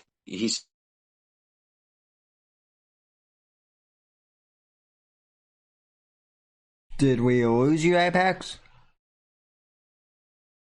It wouldn't be a stream with Apex if we didn't lose him at least once. That's certainly the case. I mean, yeah, this whole thing with the whole Owen. Well, for me, the whole thing with the Owen split happened because of the Nimmer roast and whatnot, and then Owen. The thing that also amuses me is Owen complained that no one ever tried to warn him about Nimmer, when in fact people had. So that's like another trait of grifters is only seeing what they want to see to fit their narrative. So, well, when we were talking something that reminded me of something I wanted to say earlier when we were talking about Alex Jones. mm-hmm. Now, Alex Jones is a type that he doesn't he kind of breaks the mold when we talk about what you commonly would think a grifter is. But I think that's definitely one of those things. What are the traits that Alex has? He's kind of pompous. He's kind of bombastic, very arrogant, and men like that. I mean, with Owen, you can tell him something to his face, try and give him a warning, but these type of men, they are not receptive to advice because they feel that they're above it. That's definitely going to be another. Now with Alex, it's kind of hard to pin him as a grifter. I feel that I'm kind of with you there. Not that I have an affinity for any of these men, but to me, Alex Jones kind of doesn't fit the typical stereotype of a grifter. I think he, I think that he is, but it's kind of hard to pinpoint on him. Whereas men like Owen, it's a lot easier. But they share that pomposity, but there's with Owen, it's much more easier to pinpoint. I mean, you have the money for nothing, you have the changing of opinions on a dime, you have the lofty causes. I guess if we looked hard enough, we could find those things in Alex Jones as well. But is Apex Guys, back? You back? Yeah. how fucking far did I talk into nothingness just now? Pretty. I'm thinking pretty darn far. Were you talking this whole time? I mean, yeah, what's the last thing you heard me say? Oh man, Yeah. Dude, no, I was How talking for a long fucking time. how much you admired how you started this whole thing because of Johnny Arcade. That's where you started. Right. So the summation is I was a fan of Owen Benjamin back when he was playing piano with his glasses on and drinking coffee at 8 o'clock in the morning. And then I watched him open gummies. And then months later, I watched him with 5,000 people say, "Oh yeah, these two people sent me these poison gummies from from the Owen Benjamin side." And I never chatted or any of that shit. I just was watching, and I happened to be watching this night when the Danger Zone was fucking spamming the chat, fucking Nerai and Sam and Eric and fucking Gabe and everybody else was, Owen's full of shit, blah, blah, blah, blah. I'm like, what the fuck is going on here, dude? I never paid attention before that, but these people sent me poison gummies. They're trying to poison my family. I'm like, wait a minute, wait. I was watching you when you opened that fucking package and you laughed when it happened. So from that point forward, the YouTube algorithm somehow was like, wait, time out. You guys can still hear me, right? Yeah. yeah.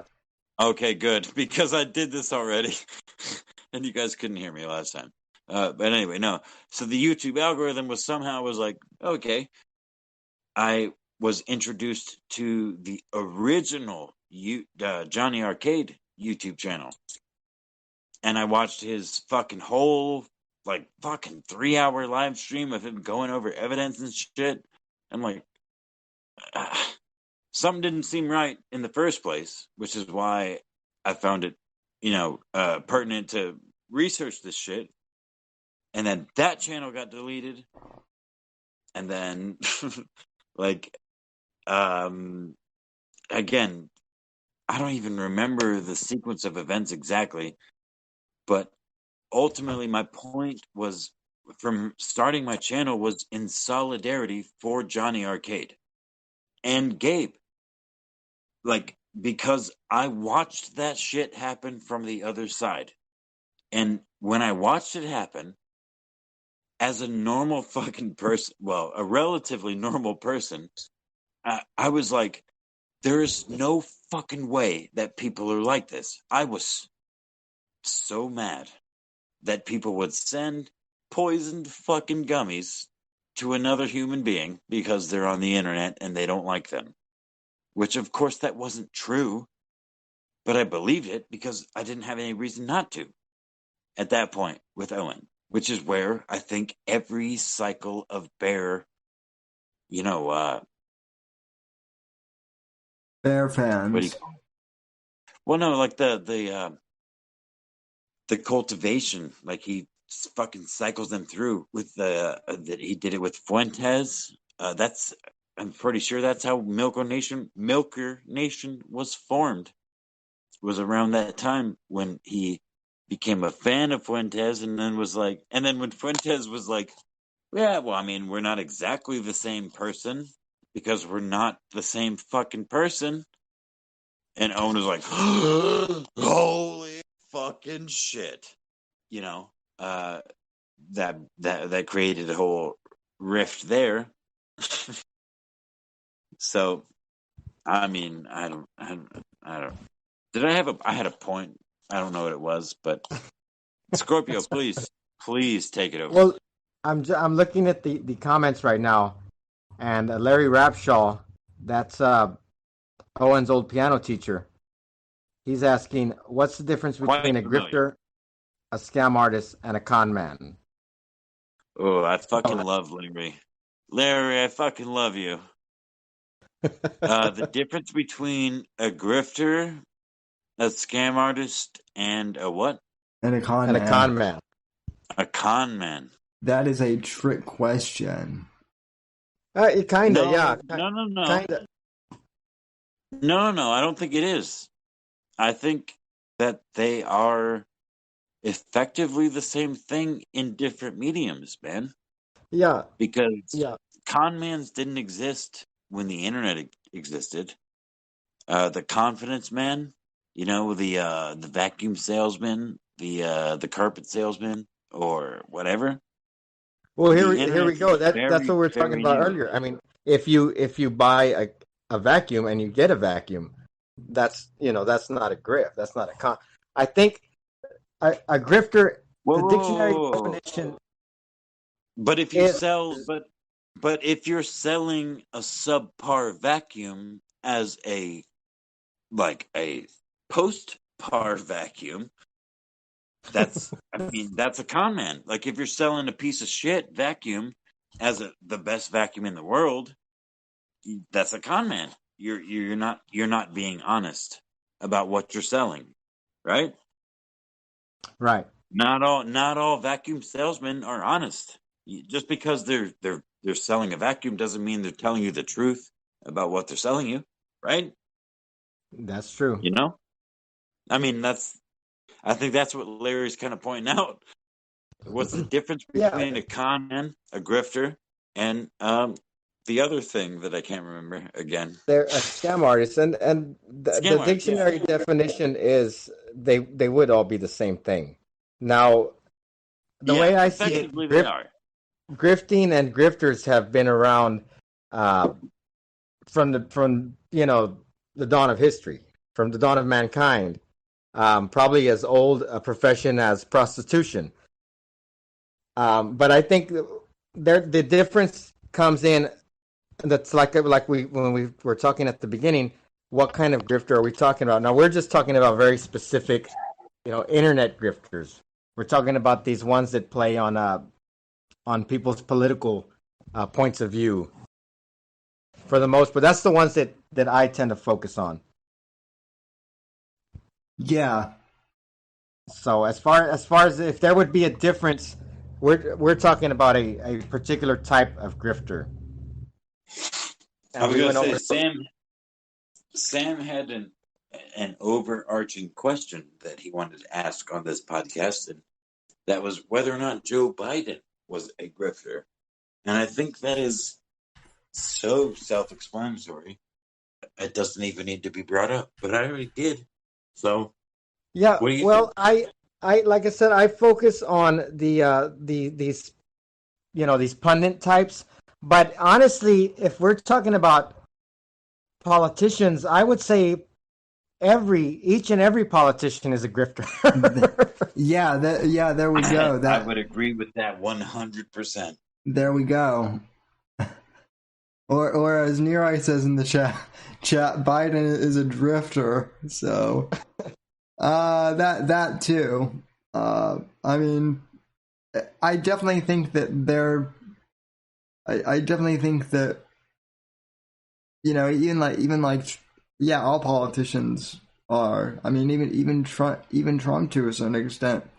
No. To a pretty large extent. Yeah. I mean, I think so. I think so. I think. Well, yeah. They. I mean, if we go through our list, they have it all. I mean, Trump changed his view, right? He kind of glommed onto the Republican thing. He's got a lot of dire causes that he's selling. Um, I mean, we could name some of them, but He probably be too many to name. he's Um, Wait, guys, time out. I want to, I want to regale you in the chat, whoever's listening, with my time in county jail, which was many years ago. I read the entire Left Behind series. I don't know if either of you are familiar with that. I know what you're talking about. It's been a while. It's like a biblical. It's like a modern retelling of Revelations, basically, through multiple books.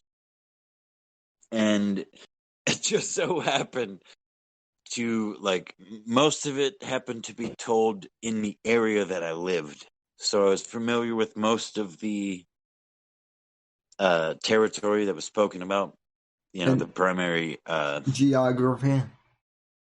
Yeah, fuck, there's a literary term for it, and I can't think of it. But the background, basically, mostly Chicago, the Chicago area, essentially. And I knew from the streets and shit that they're talking about. But anyway, the point that I'm trying to make, I brought up to one of my IRL friends. I'm like, how fucking mad do you think people would be if Trump wins the Nobel Prize because of this UAE, the United Arab Emirates, Israel pact thing that's happening? And this person I was talking to just so happened to be a youth minister for the last 20 years. And they're like, well, this would actually fall quite in line with Revelations, because the Antichrist would win the Nobel Peace Prize for peace in the Middle East, in the Holy Land. And I'm like, holy fucking shit. I don't. That's not what I was trying to talk about, man. Because I'd read those books. I've read those books, but I didn't think about that. And I was like, holy fuck, if Trump wins the Nobel Prize for peace in the Middle East and the devil comes out of the earth and all of my loved ones just disappear in some sort of,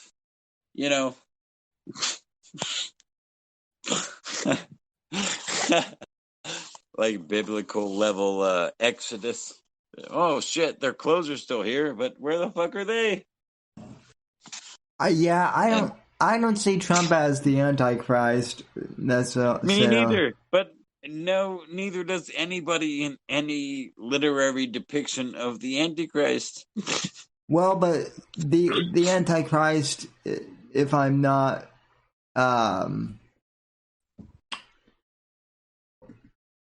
he rises out of the Middle East. Well, and that's biblically speaking. Sorry, I dropped my phone. He rises out of the Middle East, but he's also embraced by the United Nations and like the world in general. Donald Trump is fucking hated by everybody. Well, yeah, and that was what I was gonna say. He has to be embraced by everyone, and hell, Trump is too controversial to be embraced by everyone. No. Listen, Donald Trump is the greatest comedian of our entire lives. All of our entire lives. He is the greatest fucking comedian that is. Listen, I fucking love George Carlin. I love Dave Chappelle. But I think Donald Trump might be the greatest comedian that has ever lived. I'm not kidding when I say that. Well, what do you think, gentlemen? Is the Antichrist going to be a grifter? No. I don't think so. I think the Antichrist will do the opposite. Honestly, I think the Antichrist will push for non-monetary value. He will push for,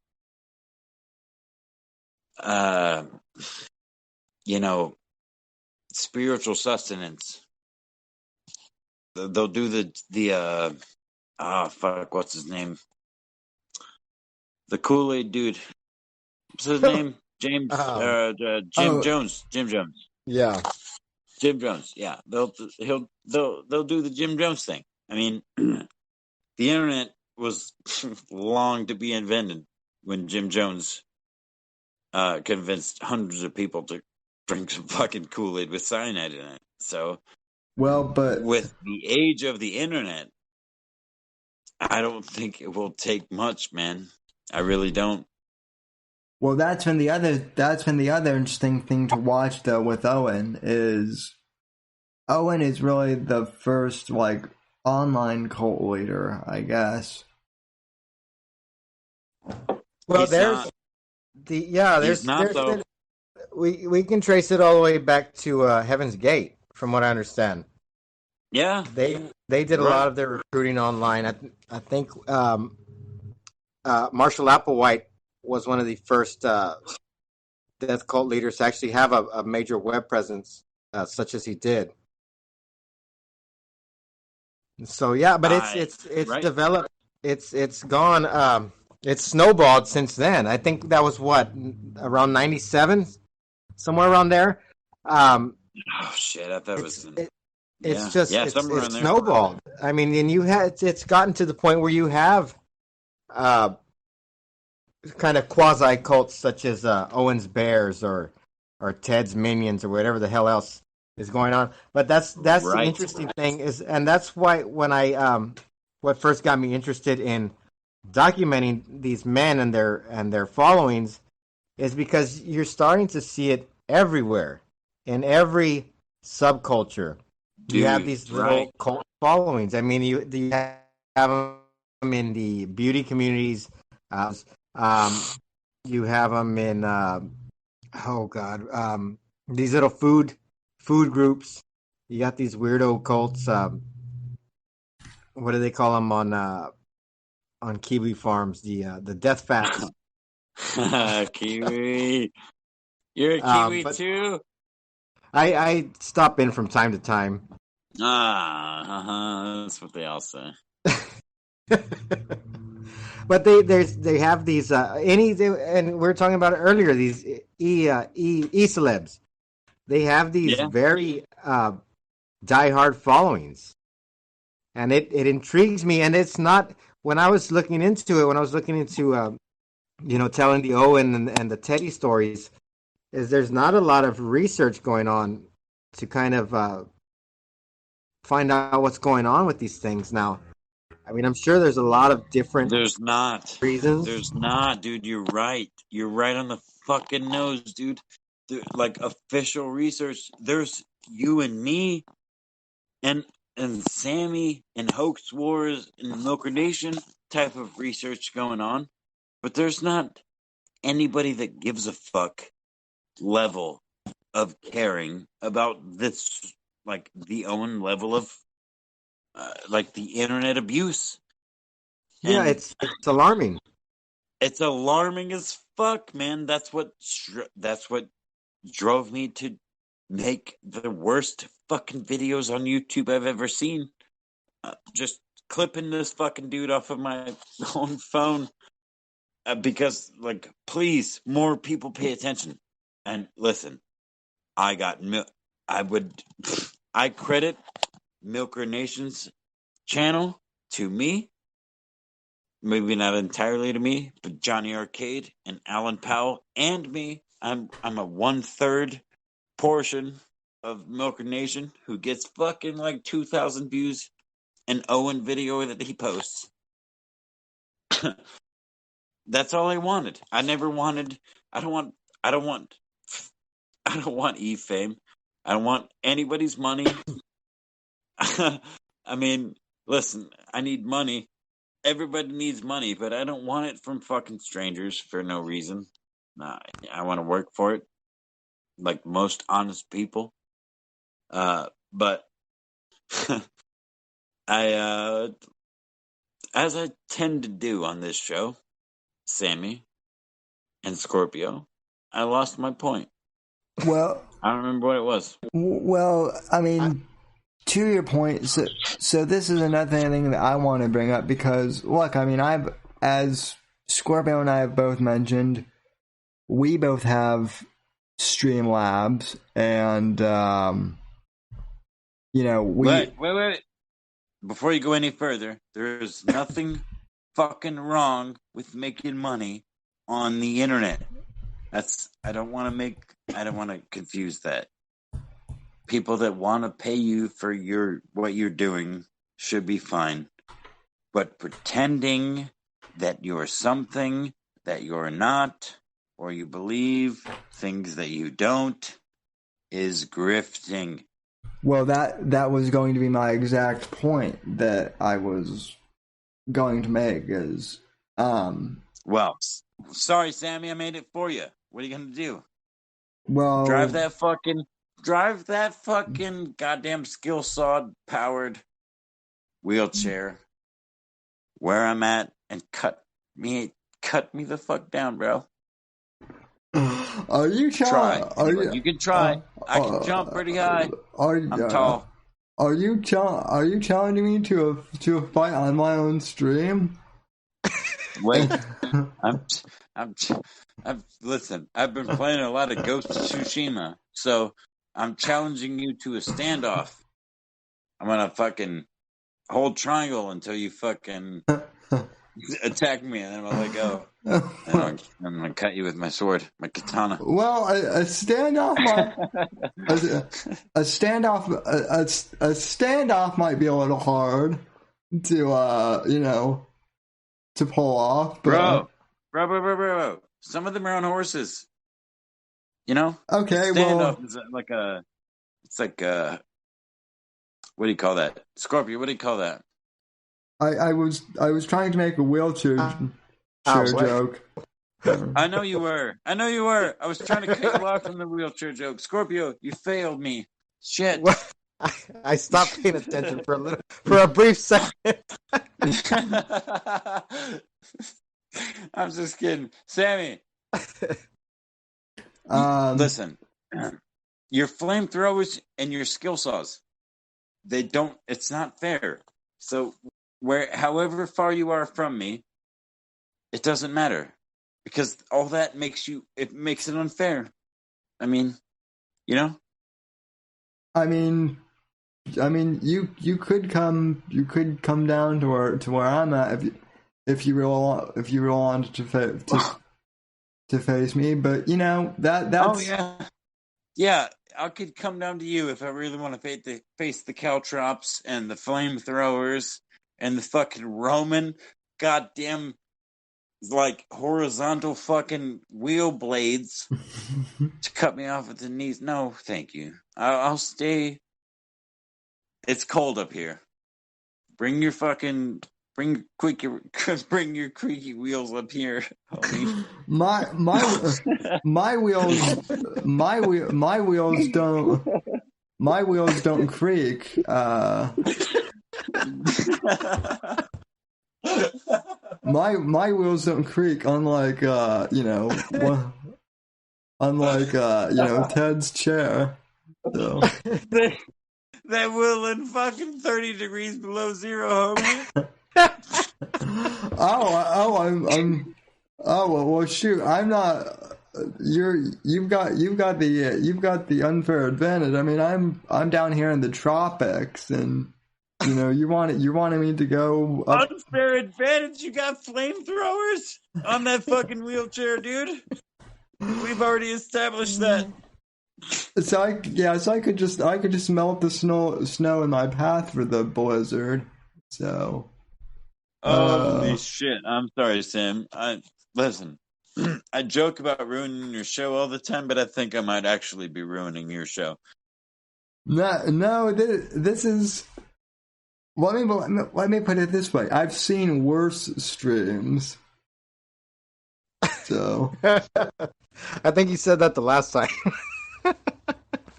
I mean, Why does that keep coming up?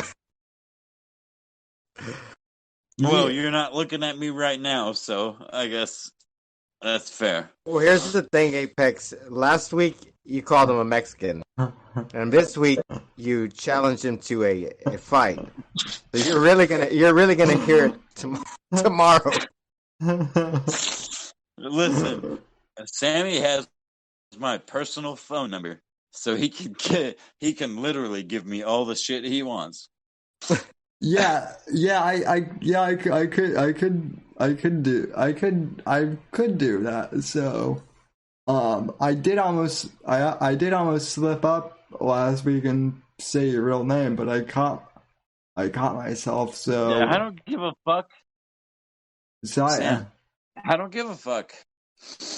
I'm pretty sure I'm one of 353,000 Jeffs on the planet, at least in this country. And boom. My name's Jeff. My name's Jeff, guys. I'm Apex Jeff. Or you're Jeff Gamma, as I have you in my phone. So that's gay as fuck, Sam. well, it's Dude, not. Listen. Well, listen. I have been drinking expensive fucking whiskey all night. I'm drunk, and I'm smoking I've got a bowl in my hand that's named the Kraken. The Kraken, Sam. The Kraken. It looks like a sea creature, and I'm smoking out of it. And I have been all this time. I'm stoned and drunk as fuck. I'm sorry to ruin. I'm sorry. That was a quick progression, Apex. I thought it was. What did you say earlier? Not very, or what? Not quite. Well, you went from not quite to stoned as fuck. I'm stoned and drunk as fuck. That's the truth. I'm not much of a liar, man. That's the thing. I'm not big on fibs or lies or any of that shit. Whether it be on the internet or in person, fuck that shit. You may be wrong, but you may be wrong, but you're not lying, like someone likes used to say. No. I will probably be wrong, but I'm 100% not lying. I don't give a fuck. I'm just going to tell you the truth, what I feel. I might be, no, I'm probably wrong, but I'm not lying. That's the thing. That I like that one. That's not much better, is it? Yeah, that's not much better. That's a little bit better than what Owen used to say. I can get behind that one. Well, listen, I might be a piece of shit, but I don't smell like one. I don't know. and I mean, at least you admitted to being drunk and stoned. Unlike Owen. Sam, listen. I have been drinking Knob Creek whiskey. I am probably. Please sponsor me, Knob Creek. Please, Knob Creek, sponsor Sam Whitfield. I do have sponsors for this show. Actually, that's one thing that Owen does not have. You haven't said a single word about them. How can you be sponsored if you don't? How can you grift, Sam, if you don't grift? The sponsor is on the audio podcast, so that's where the sponsorship is. So Scorpio. What? Yes. I don't know. You were gonna say something just now and it threw me off. No, I was curious what the sponsor was.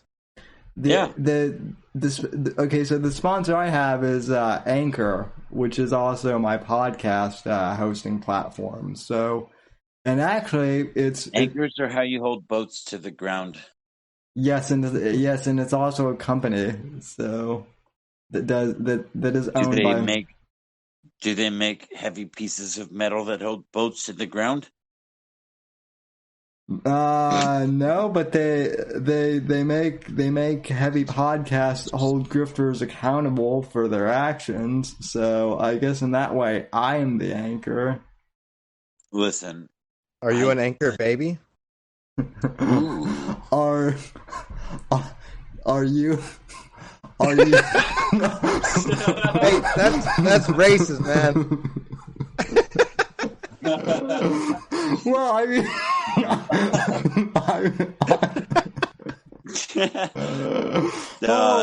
holy cow! Well, I mean, Zephyr did call you a spick a few weeks ago on stream, so. A what? Wait, a what? Yeah, Semper called. Wait, Semper called Scorpio a what on stream?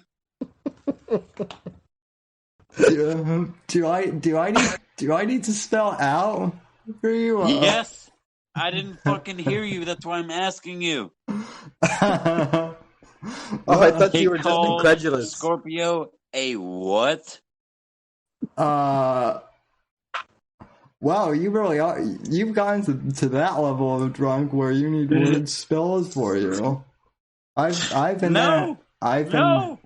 I literally don't know what you're talking about. I'm trying to ask you what Scorpio said about. Wait. Shit. Semper said about Scorpio. Well, it was just a joke in the chat for first off, but I think it was Continue. something like East Scorpio that spick has taken over my Discord. So. Oh my god. He called oh shit. Your reaction to all of this is what's hilarious. So. Oh, I am trying to play it up for the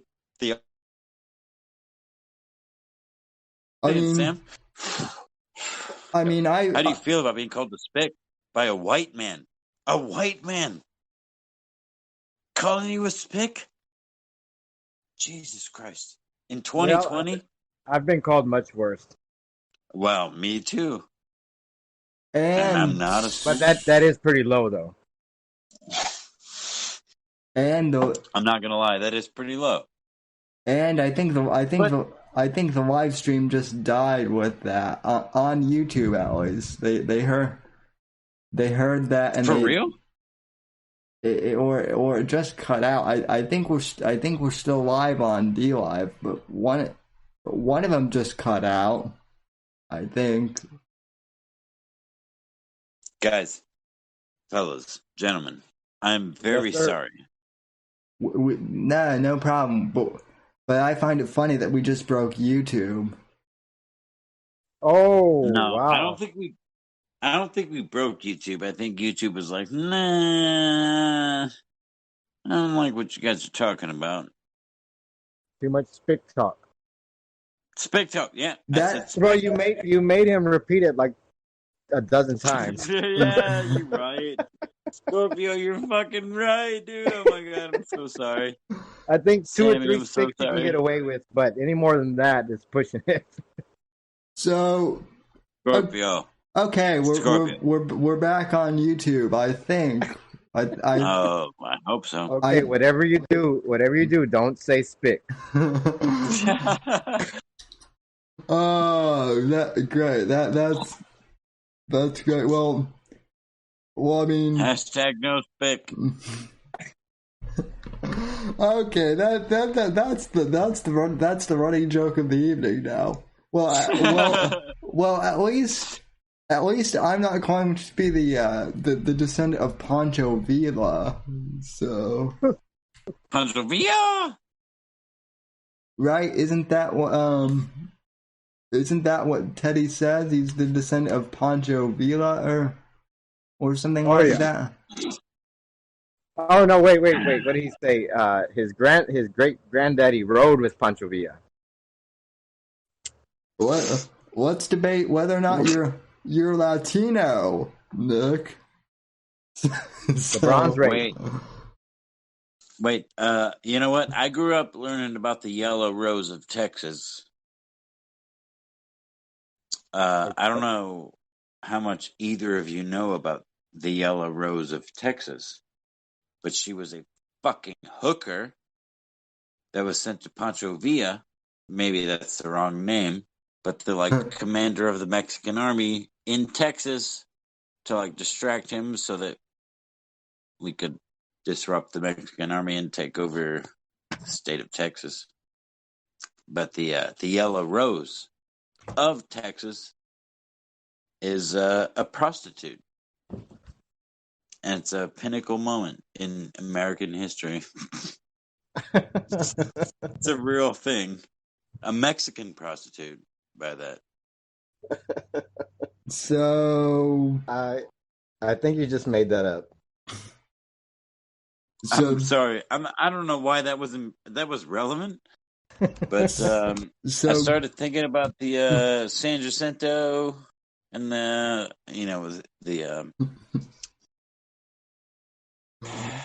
monument in San Antonio that Ozzy Osbourne pissed on.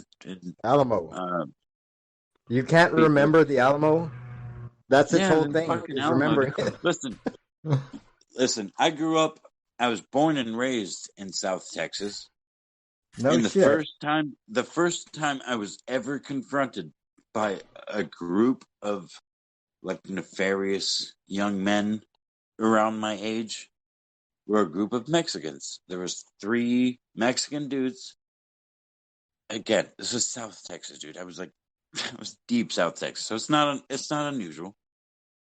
But they were Were you in the valley or what? No. Just south of Houston, actually. Oh, okay. I'm in Texas. Well, that's you're speaking my heart, man. That's my home. But, shit, the point. What was the point? The nefarious Mexican trio. What did they do? No, what's the point? Fuck. It wasn't about a nefarious Mexican trio. It was about something else. Guys, that's literally where you were at. You were talking about these three nefarious Mexicans. I know, but there was a point to bringing up those Mexicans. What was it? I don't remember what it was. The Alamo prostitute? Oh, that's what it was, dude. All right. So these 3 nefarious Mexicans, when I was 15 years old, they're trying to fucking bow up on me. Trying to fucking bow up on me. And they're like, oh yeah, we're gonna fucking beat your ass and shit. And remember the Alamo. I'm what are you fucking talking about, dude? We took over the Alamo. I'm yeah. But 15 motherfuckers took out 300 of you motherfuckers. And I'm one. So there's 4 of you. So 3 of you motherfuckers better say your piece, because I'm gonna fucking take you out. That was the point. That was the point of my story. I'm drunk and stoned as fuck, but that was the point of my story. And that's a real story. Remember the Alamo? Remember the Alamo, motherfucker? We took over the Alamo. Yeah. After fucking 20 motherfuckers took out 3,000 of you motherfuckers. I don't know. I don't remember the numbers. More hey, we took out the Alamo Homes. Was it like that? Yeah, you took out the Alamo. There was 12 dudes in there. And we held that shit out for 18 fucking days. I don't even remember. Remember the Alamo. And then what do you mean remember the Alamo? The Alamo fell. I'm yeah. After we fucking I don't know, dude. It was I was young. sounds I was talking shit. Sounds like you lived a horrifying life. This is No. Yeah. No, I mean that's true. I did. This is better. This is better than drunk. This is better than drunk history. So this is drunk stoned gamma history, motherfucker. yeah, exactly. So I'm a Texas born and raised fucking hillbilly. Period. You guys talk now.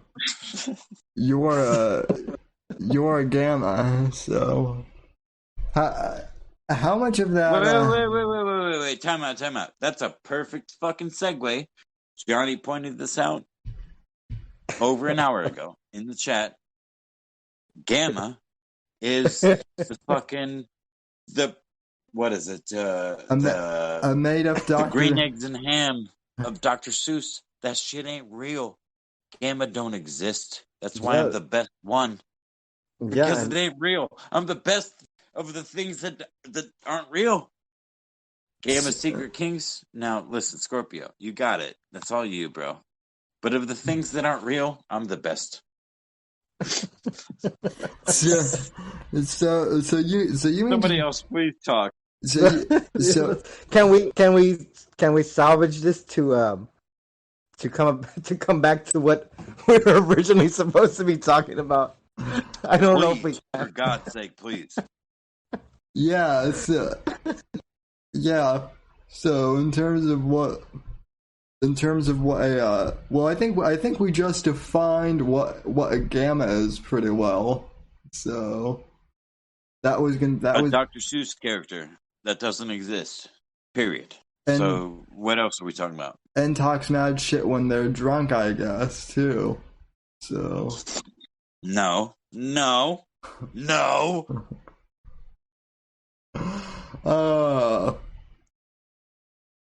But yeah, I think we covered the what is a gamma thing, and then as far as what a grifter is, that got pretty well covered. So did we? Well, Scorpio was like, "Nope, I'm the fuck out of here." Oh no, he's back. I was gonna say Scorpio was like, "Nope, fuck this." No, dude. I think I cut out that time. Yeah, that's good. A lot of times it's Discord. It's just Discord that does that. Yeah, no, that's good. Discord I felt really bad for about 9 seconds there.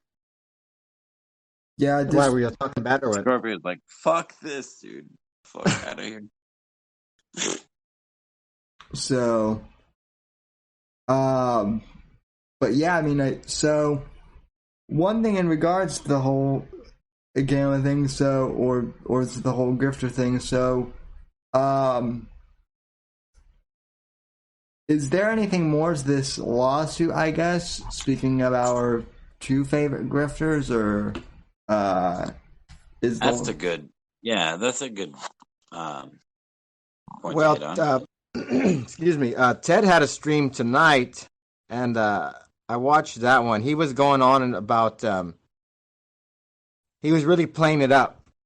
He did a blog post either yesterday or this morning, talking about this secret information he had that Patreon.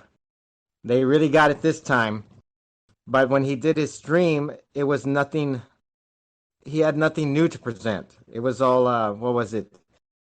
The arbitrator sent out a mass email reminding everybody that they were going to be hearing the arbitrations, which is not anything new. So, but the theory is that Teddy is trying to boost the morale of his troops before they either get much more egg on their face or they're just gonna let it fizzle out. So, no, I don't know. You did talk. Was it earlier this week, Sam, about the first announcement Ted made about Owen's arbitration being kicked out? Yeah. I think you talked about that, didn't you? Yeah, I did. Yeah, I did do a stream about that. So there, I mean, there was that. That to me, that was the big news, and of course, Teddy didn't want to address that too much. Now, and I mean, a big shout out to him. The only reason we know is because he put it on his blog. But other than that, you're not hearing the echo chamber that we heard last time when everybody was saying Patreon lost, Patreon is such losers. Well, since then we've had Owen being the loser because he's ain't getting shit from Patreon. That's what it comes down to. and so He's no longer in the dance.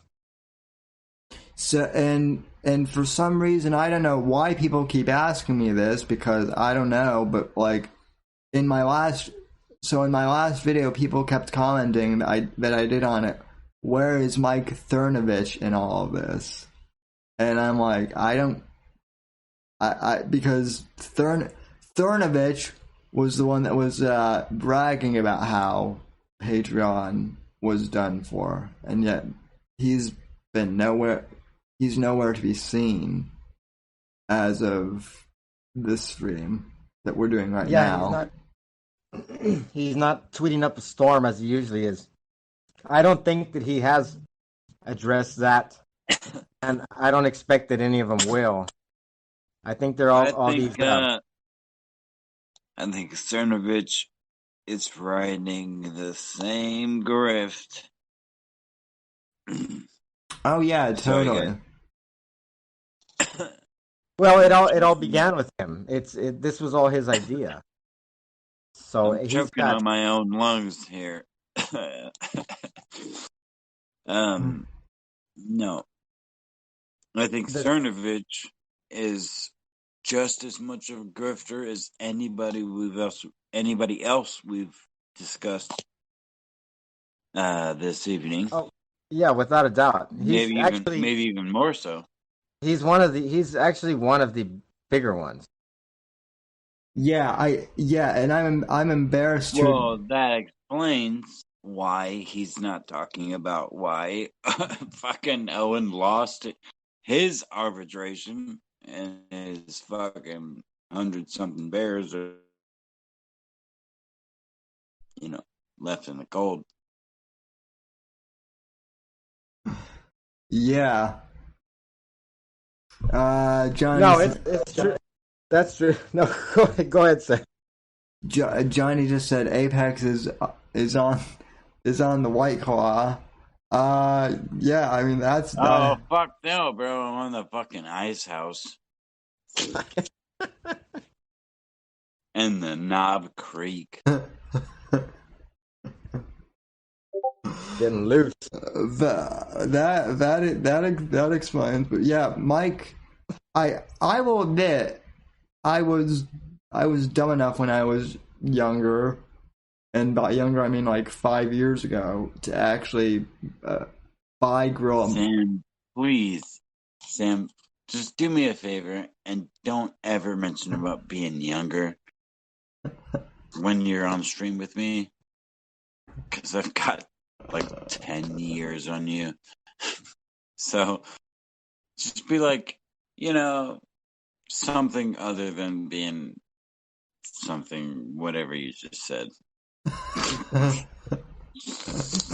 Okay, point taken. In my dumber days, I guess, before I was foolish enough to buy Mike Cernovich's Gorilla Mindset, and that book is weird. It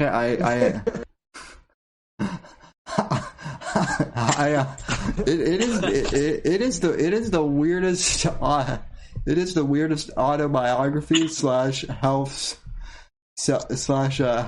self-help book I've ever listened to on Audible. So have you listened to Jordan Peterson? Because that shit gets pretty weird. I mean, but that's another area, isn't it? The self-help genre. of another avenue that people Yeah. grift into? Yeah. Yeah. I mean, that's a big one. Yeah. I'm not gonna lie to you, dude. I'm actually like I'm more of a fan of Jordan Peterson than I am not a fan. But that dude is fucked up. And he's definitely a grifter. He didn't mean to be, but he became one, and he became a lol cow. That's why I say all celebs beyond a certain point, which I cannot quantify, are lol cows. They just don't know it yet. It's hard to put a number on. The internet is not a place to learn anything. But it's the only fucking place to learn anything. So, for real, I'm serious, dude. That's true. So I'm serious, dude. It's a fucked up world we live in, man. I don't like it. I talk to people, and I'm like, life. Just talk about life. And I'm like, yeah, life is life. And then I talk to a different group of people 5 fucking feet away. I'm serious, this happened today. The next aisle over. And they're like, yeah, I believe the exact opposite of everything you just heard. 5 feet away from me. I live in a little town. It's little. It's tiny. Why the fuck do people... Why the fuck are people so stupid about everything all the time? Guys, I'm serious. I don't get it. I don't understand. We're here to listen. We're on the stream talking about grifters, but I don't think there's a thing that exists that can be quantified. I mean, there can be for sure. I mean, that's too far to say that it can't be identified as a grifter. Can't be. Yeah, that for sure can be identified. But in this day, I just in this day and age, man, I'm so fucking old, and I'm new. I'm so new to this fucking internet thing. I'm like, wait. Oh. So please, for fuck's sake, somebody please start talking. Just please, somebody else start talking. I'm having too much fun listening. Just save me from whatever the fuck I'm talking about, because I don't know what it is anymore. I think it's safe to say, Sam, this show is completely off the rails. Hey, I say it every fucking... I tweet it every time I'm on the show. I'm good at ruining shit. Hey, this is what I do. I just dropped my phone on the floor. It's fun though. I mean, I'm having a blast, man. It's no, I mean that's the good. I think it's a good thing. This type of internet setup. I mean, a lot of people shit on it. A lot of people might say, "Oh, you know, you're grifting or whatever. You accept Streamlabs. You're just putting on this show, or whatever." But it's a lot of fun to speak to other people and about these topics we have in common. And people like watching. I like watching these streams because we're just normal cats, man. We're not people out there drifting free speech or anything like that. That's right on the money, Scorpio. Actually, that's my drunk, stoned ass could not have said any better, even if I tried. I think it's this safe is to what say it's that, all right? about. I am only here because I like you guys, and I like the chat, and I want to talk to y'all. Like Scorpio, I've talked to you like 3 times, man. You know what I mean? And I'm significantly more drunk than you've probably ever been. I wouldn't go that far. Well, listen. You're significantly more sober than I am right now. That's true. That is true. Right. That was a joke, but it's true still. But the point that I'm trying to make is that I enjoy doing this because I don't have much else. And I like talking to you guys. You guys are awesome. And the chat is awesome. And we can figure some shit out, or we can fucking not, or we can just slur some words for like 15 or 30 seconds. Yeah, well, I'll tell you what, man. Won't notice while you just fucking slur some shit into the fucking microphone. It definitely beats cable. Yeah. No, for sure. And that's the beauty of all this. That's what, when YouTube first started, that's what it was, man. People just making shows for other people's enjoyment. Excuse me. It's gotten real weird in the last several years, but I mean, I think it's little shows like this. People, Sam has his crowd, and they all come and listen to whoever's on speak, and it's just everybody seems to enjoy it. So, I mean, I say we take advantage of it. I mean, when I can let Sam talk, like just now when I like literally interrupted him, just say when I can let Sam talk as his co-host. Well, you're the official co-host, right? So. Yeah. Well. Yeah. So. Well, that's what Sam says. Well, and the whole reason why Apex is my co-host, and I'm actually going to clip this because I'm sure some people are wondering why Apex is even my co-host at this point, but the reason is because the reason why Apex is my co-host is because otherwise, if it's just me here, I will ramble about nothing for 3 hours, and I'm not. So what Sammy is saying is I am his token fucking white boy to talk fucking random nonsense to make him and his Roman level fucking wheelchair look superior to me and my retardation. I mean, clip that, Sammy. I mean, that's what Owen, that's how Owen used. That's what Owen thought. So, Sammy, let's be real. That's the truth. I am your retard. I am your retard. It's okay. I'm okay with that. I'm your retard. Owen's my retard. So. No. Owen is existential, bro. I am here. I am your retard. I belong to you, Sammy. At this point, since you said earlier in the stream that gammas don't exist, I'm beginning to wonder if Scorpio and I are just like super, if you're just like a super hallucination that. Well, listen, gammas are like they're like the Who. They're like Dr. Seuss creations, man. They're as real as you believe them to be, which is not at all.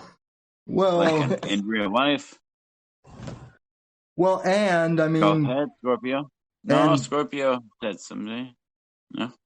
Well, I think that you might be hallucinating us at this point, Apex. No,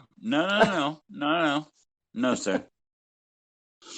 I have had 2 stiff glasses of whiskey and a fucking full bowl of weed, but I mean, Wait, you have 2 glasses of whiskey and a. I have had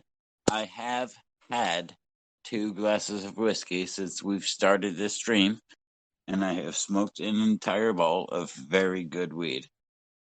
So you're basically white Joey Diaz now. So wait, what is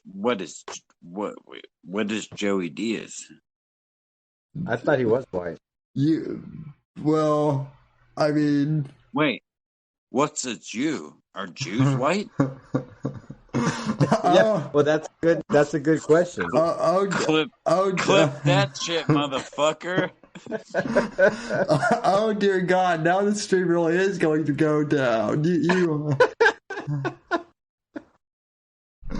You said the magic word. That I'm pretty sure YouTube, like, every time they hear that, they get like panicky. So Yeah, their panties getting a twist. But it's okay. Guys, I just dropped my phone. Sorry, 4 fucking ways to Sunday. And that's the end of my story.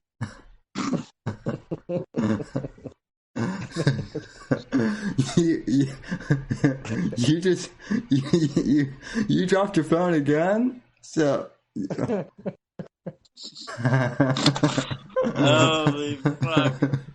Yeah, that's exactly what happened. I dropped it and I picked it up 3 different times and I couldn't get it right. How is your phone like still working? That's what I want to know. Well, listen, Sam, I have carpet as a floor. So it's fine. I could throw the fucking thing in the air and bounce it off the ceiling. It'll be fine. Please don't attempt that. I will. It's old. Listen, I'm due for an S20 note or whatever the fuck that thing was that just came out. No, you're due for an iPhone, so I can. No, sir. No, sir. I like the Asians. I like what the Asians do. Just as long as it's not as far as China. So, excuse me. I don't think I even had a point. But if I did, I don't remember what it was. So, we had first you started with Mexicans, then you went to Jews, and now you're about to say something about the Asians. Yeah, the fucking Chinese, man. I fucking love the Chinese, man. I don't know. Start with Jews, and the Mexicans, and then the goddamn Chinese. Fucking Asians. This Gamma. Fuck Gamma. Sam, you remember like 2 weeks ago when I was like, I think your show is like devolving a little bit since you invited me onto your show regularly. This might be the personification of that. Yeah, 2 weeks ago, I don't think that was true. This week, I think the show has crashed into the side of the mountain. So wait, it's crashed into the side of the Yangtze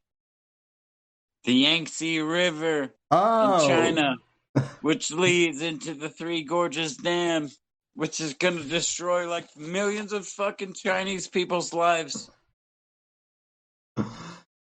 And it all comes full circle. Fucking crickets, dude. Oh, Sam, maybe go to dude. Get me off of your show. I'm trying to find the mute button, especially since it's my server. But nope, you're not. No, I can mute myself, Sam, but you can't mute me. Yeah, this isn't Google. I will go to bed though. I love you guys. Oh my God, my S Pen. Where's my S Pen? Oh, there's my S Pen. Yeah, this seems like a good jumping off point here. Yeah, this does. I think we've certainly established though that gammas are more entertaining than grifters for sure. So, I mean, I'd say so. Listen, wait, time the fuck out. Gammas aren't real. Gammas are Susanoofs and fucking Stroponoofs in goddamn Dr. Seuss novels. They don't exist. But I'm the best one. So, period. So Secret Kings, I guess, then are entertaining. So I think he dropped his phone one too many times. He's gone. Yeah. That was interesting. I don't think I've ever had that. I don't think I've ever had anyone that drunk on the show before. So other than, well, no, I don't think I've ever had anyone that drunk on stream before. So yeah, that was pretty interesting. So are you working on any more docs at this point? I know that you were planning on doing the unauthorized grift series. Yeah. I've got a few projects going on. That one's I still haven't had the time to finish that one up. It's the first episode's halfway done. I've been actually having to be my daughter's teacher because the school year just started. Oh, and it's one of those. Yeah, it's one of those. It's Zoom. It's Zoom class now. So I don't know if you're familiar with all that, but that's been a big mess. Oh yeah, I start that in like 2 weeks at the college level. So that'll be fun. Well, this is at the elementary school level, so it's pretty bad. It's pretty bad because you're dealing with, the already inept public school system. But all this just magnifies it. So yeah, I mean, I'm being, like we're talking about, Sam. It's we do this for fun. I mean, we're not profiting like the big name grifters are, but it's something I do in my spare time, and at the moment I don't have that much spare time. Yeah, I'm sorry, what's that? Yeah, I understand that. So yeah, so I mean, I'm glad that you have your schedule. I mean, you do this thing regularly, the Saturday night show, and I know you have shows in between that. But on my end, yeah, I've got a few projects going on. It's mostly around the Gamma Secret King thing. That's my main focus, is the subreddit, because that's something that's easy to maintain. I can do it on the Reddit app on my phone. yeah, the Reddit app is, yeah, that's mainly how I operate too. It's weird though, because because of all the different like recommendations I'll get on YouTube after I've been in that stuff. I'll find like old Vox Day stuff from like 3 years ago, and let me put it to you this way: I don't think Teddy Roll hasn't changed a bit from like 3 years ago. He's like the only one that has like consistently remained. Like he's like, the best way I can explain it is he's always been a top tier grifter, whereas like I think the others have devolved into grifters. If that makes sense. Yeah, we kind of talked about that the last time I was on. Was that chicken and the egg question? Is who came first? Was it? And we're starting to see the connections between Ted Beal and Cernovich, and like I said, we haven't gone into it too much, but they're all connected in a very strange way. Yeah. So where does that start from? Does it start? And that's when we were talking about how far does that conspiracy go? Does it go all the way up to some sort of controlled op thing from the deep state, or you know, who knows? Yeah. But yeah, Ted's definitely one of those guys that's always in all those circles. And I also find it interesting, and I know we covered this last week too, that Ted, like a bunch of people think that he's like some conservative patriot, but he doesn't even live in the U.S. Anymore. And no, I don't understand I don't understand that at all. And hasn't for years. So yeah, I think he's been out of the country for I want to say going on 2 decades. And he doesn't have any skin in this game. Yeah. So his only motivation is just pure cash then. But, oh yeah. So, anything else that you wanted to bring up or promote on your end? I did before everything went crazy. So I don't remember it at the moment, but no, man, I think that's pretty much it. Just I would implore everybody to go over to the Gamma Secret King subreddit. Help us keep an eye on things. Just hang out and have fun. That's basically it, man. I do have one question regarding that. So, where did you come up with the Marv Albert, alias? Because that whole introduction is hilarious. It was just something I made up. The way that all got started. Okay, so there's a story to the whole subreddit. I used to run the Vox Day subreddit, r/Vox Day, and we had got a I just made something for fun. I was celebrating that we got so many members, and I had put that Marv Albert was a Gamma Hall of Famer.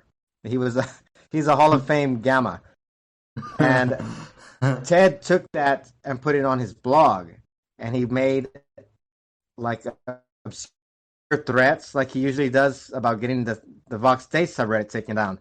So the Gamma Secret King subreddit was supposed to be the backup to the Vox Day one. Well, sure enough, the Vox Day one got taken down, and so we're all over there. So I took that Marv Albert and I made that my mod flare. And have you seen the little dog that's on there, the sub banner? It's got the little dog biting the ankle. On Vox Day or on GSK? No, on the Gamma Secret King. Yeah, I have. I have. So I named the dog Marv also. So that's a little bit of a trivia there. Not too many people know. That's interesting. Yeah, I have a few ALSs too, and then your Ipsy Venus Bilbus too. I also I think Ipsy Venena Bibas. I think that's funny, especially since some of the bear discords that I may or may not have agents in have told me that I guess the bears think that like Bilbus is some like homosexual erotic thing. I'm not even sure. I'm not even sure what they're thinking, but somehow the bears think that like Ipsy Veta Bilbus is like some gay acronym or some gay double entendre, and I'm like that's hilarious. It literally means nothing. So no, it does mean something actually. There is a hidden meaning to that, and that's another piece of lore that not too many people know. But my username there on Reddit, Ipse Venena Bibas, that's from, now this is gonna sound like a total special boy, but it's Latin. It's from the Latin Saint Benedict's prayer, and that it translates to "drink the poison yourself." So Oh, it's kind of a oh, play on the cult drinking the Kool-Aid. oh! Drink thy poison thyself productions. Right? Yeah. So, I've actually rewatched your doc like 2 or 3 times just for the Easter eggs, and I've noticed that you even put like in craft services at one. Yeah, that is an Easter egg. in the credit, which I actually did that for this show once, but no one picked up on it. So, Well, the Easter egg with that one is that I don't know if you're familiar with Neil Breen. He's yeah, what are you? He's one of those directors, kind of like Tommy Wiseau. He makes those good bad movies. I mean, they're bad movies, but they're the good bad. yeah, And that was his shitty movies that he makes. He has stuff like that. Like he has all these titles, and then he has the company next to it, but they're all him. So I just stuck that in there to see if anybody picked that up. A very obscure reference. Vox might be right. I'm a special boy Gamma. I think some of my pop culture references, even though they should have been relevant, I think they went over Vox's head because he hasn't been here in 20 years. I think one time this was like I don't know, about a year ago maybe. I did craft services provided by Los Pollos Hermanos, which I don't know if you've ever seen the series Breaking Bad, but that's like that's the main chain restaurant in that show. Oh wow! No, I never watched that show. Yeah, it's a good one if you have the time, but yeah, that is an Easter egg that I guess Ted did not understand. So, but all right, well, Scorpio, where can we find you on the internet? Excuse me. I'm at my YouTube channel. I don't update frequently, but eventually I'll get around to putting another video up. I'm also at Twitter at Inquisitor Ipse, and of course I'm at Reddit under Ipse Venena Vivas, and and Discord. I'm the Gamma in Chief. And you're also, are you still on Gab at all, or I haven't used Gab in a long time. I use Gab intermittently, and I think you and I follow each other there, but I haven't used it in a while either. But yeah, I stopped using it after it went to New Gab. It was just it was too much of a mess at that time, and I never got interested in picking it up again. Yeah. So, all right, sir. Well, thank you for coming on and joining in on this wild ride. So, right on, Sam. Anytime, man. All right, thank you. I had a lot of fun. Thank you for coming on. So, you're welcome. Have a good evening. Bye-bye.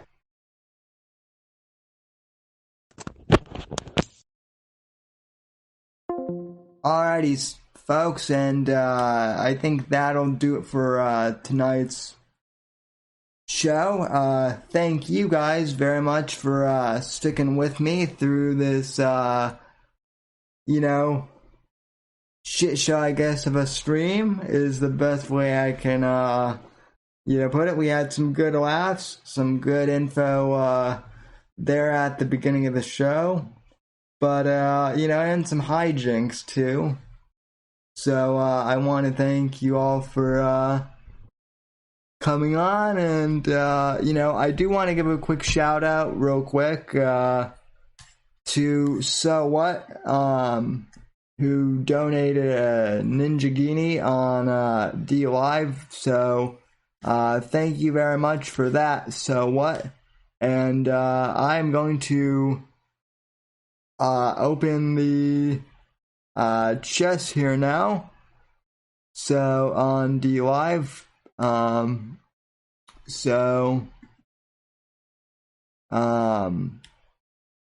be doing that for you guys over on D Live, and also we received a super chat early in the evening from I guess, well, let's see what this is. Let me replay it. Here's $5 so I can buy your friendship. You now owe me internet loyalty. Sam's new best friend donated $5. Well, okay, thank you for the $5. I don't owe you loyalty, but I appreciate your $5 anyway. So thank you, Sam's new best friend, for the $5. Very cool. Thank you. And yeah, like I said, thank you to Sowit for the Ninja Genie, and thank you to DXMI for the 3 lemons, 2 on D Live, and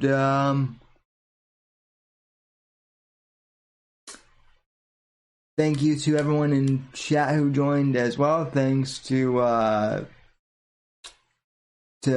Alan, to Annabelle, to Larry, to Storm Wrenches, to Johnny Arcade, to Saucin, and to Neri in the chat as well. And yeah, folks, thanks for tuning in, and I will see you next week on the Whitfield Report. Until then, God bless America. God, freedom, legacy, in that order, as my friend Mr. Neri would say.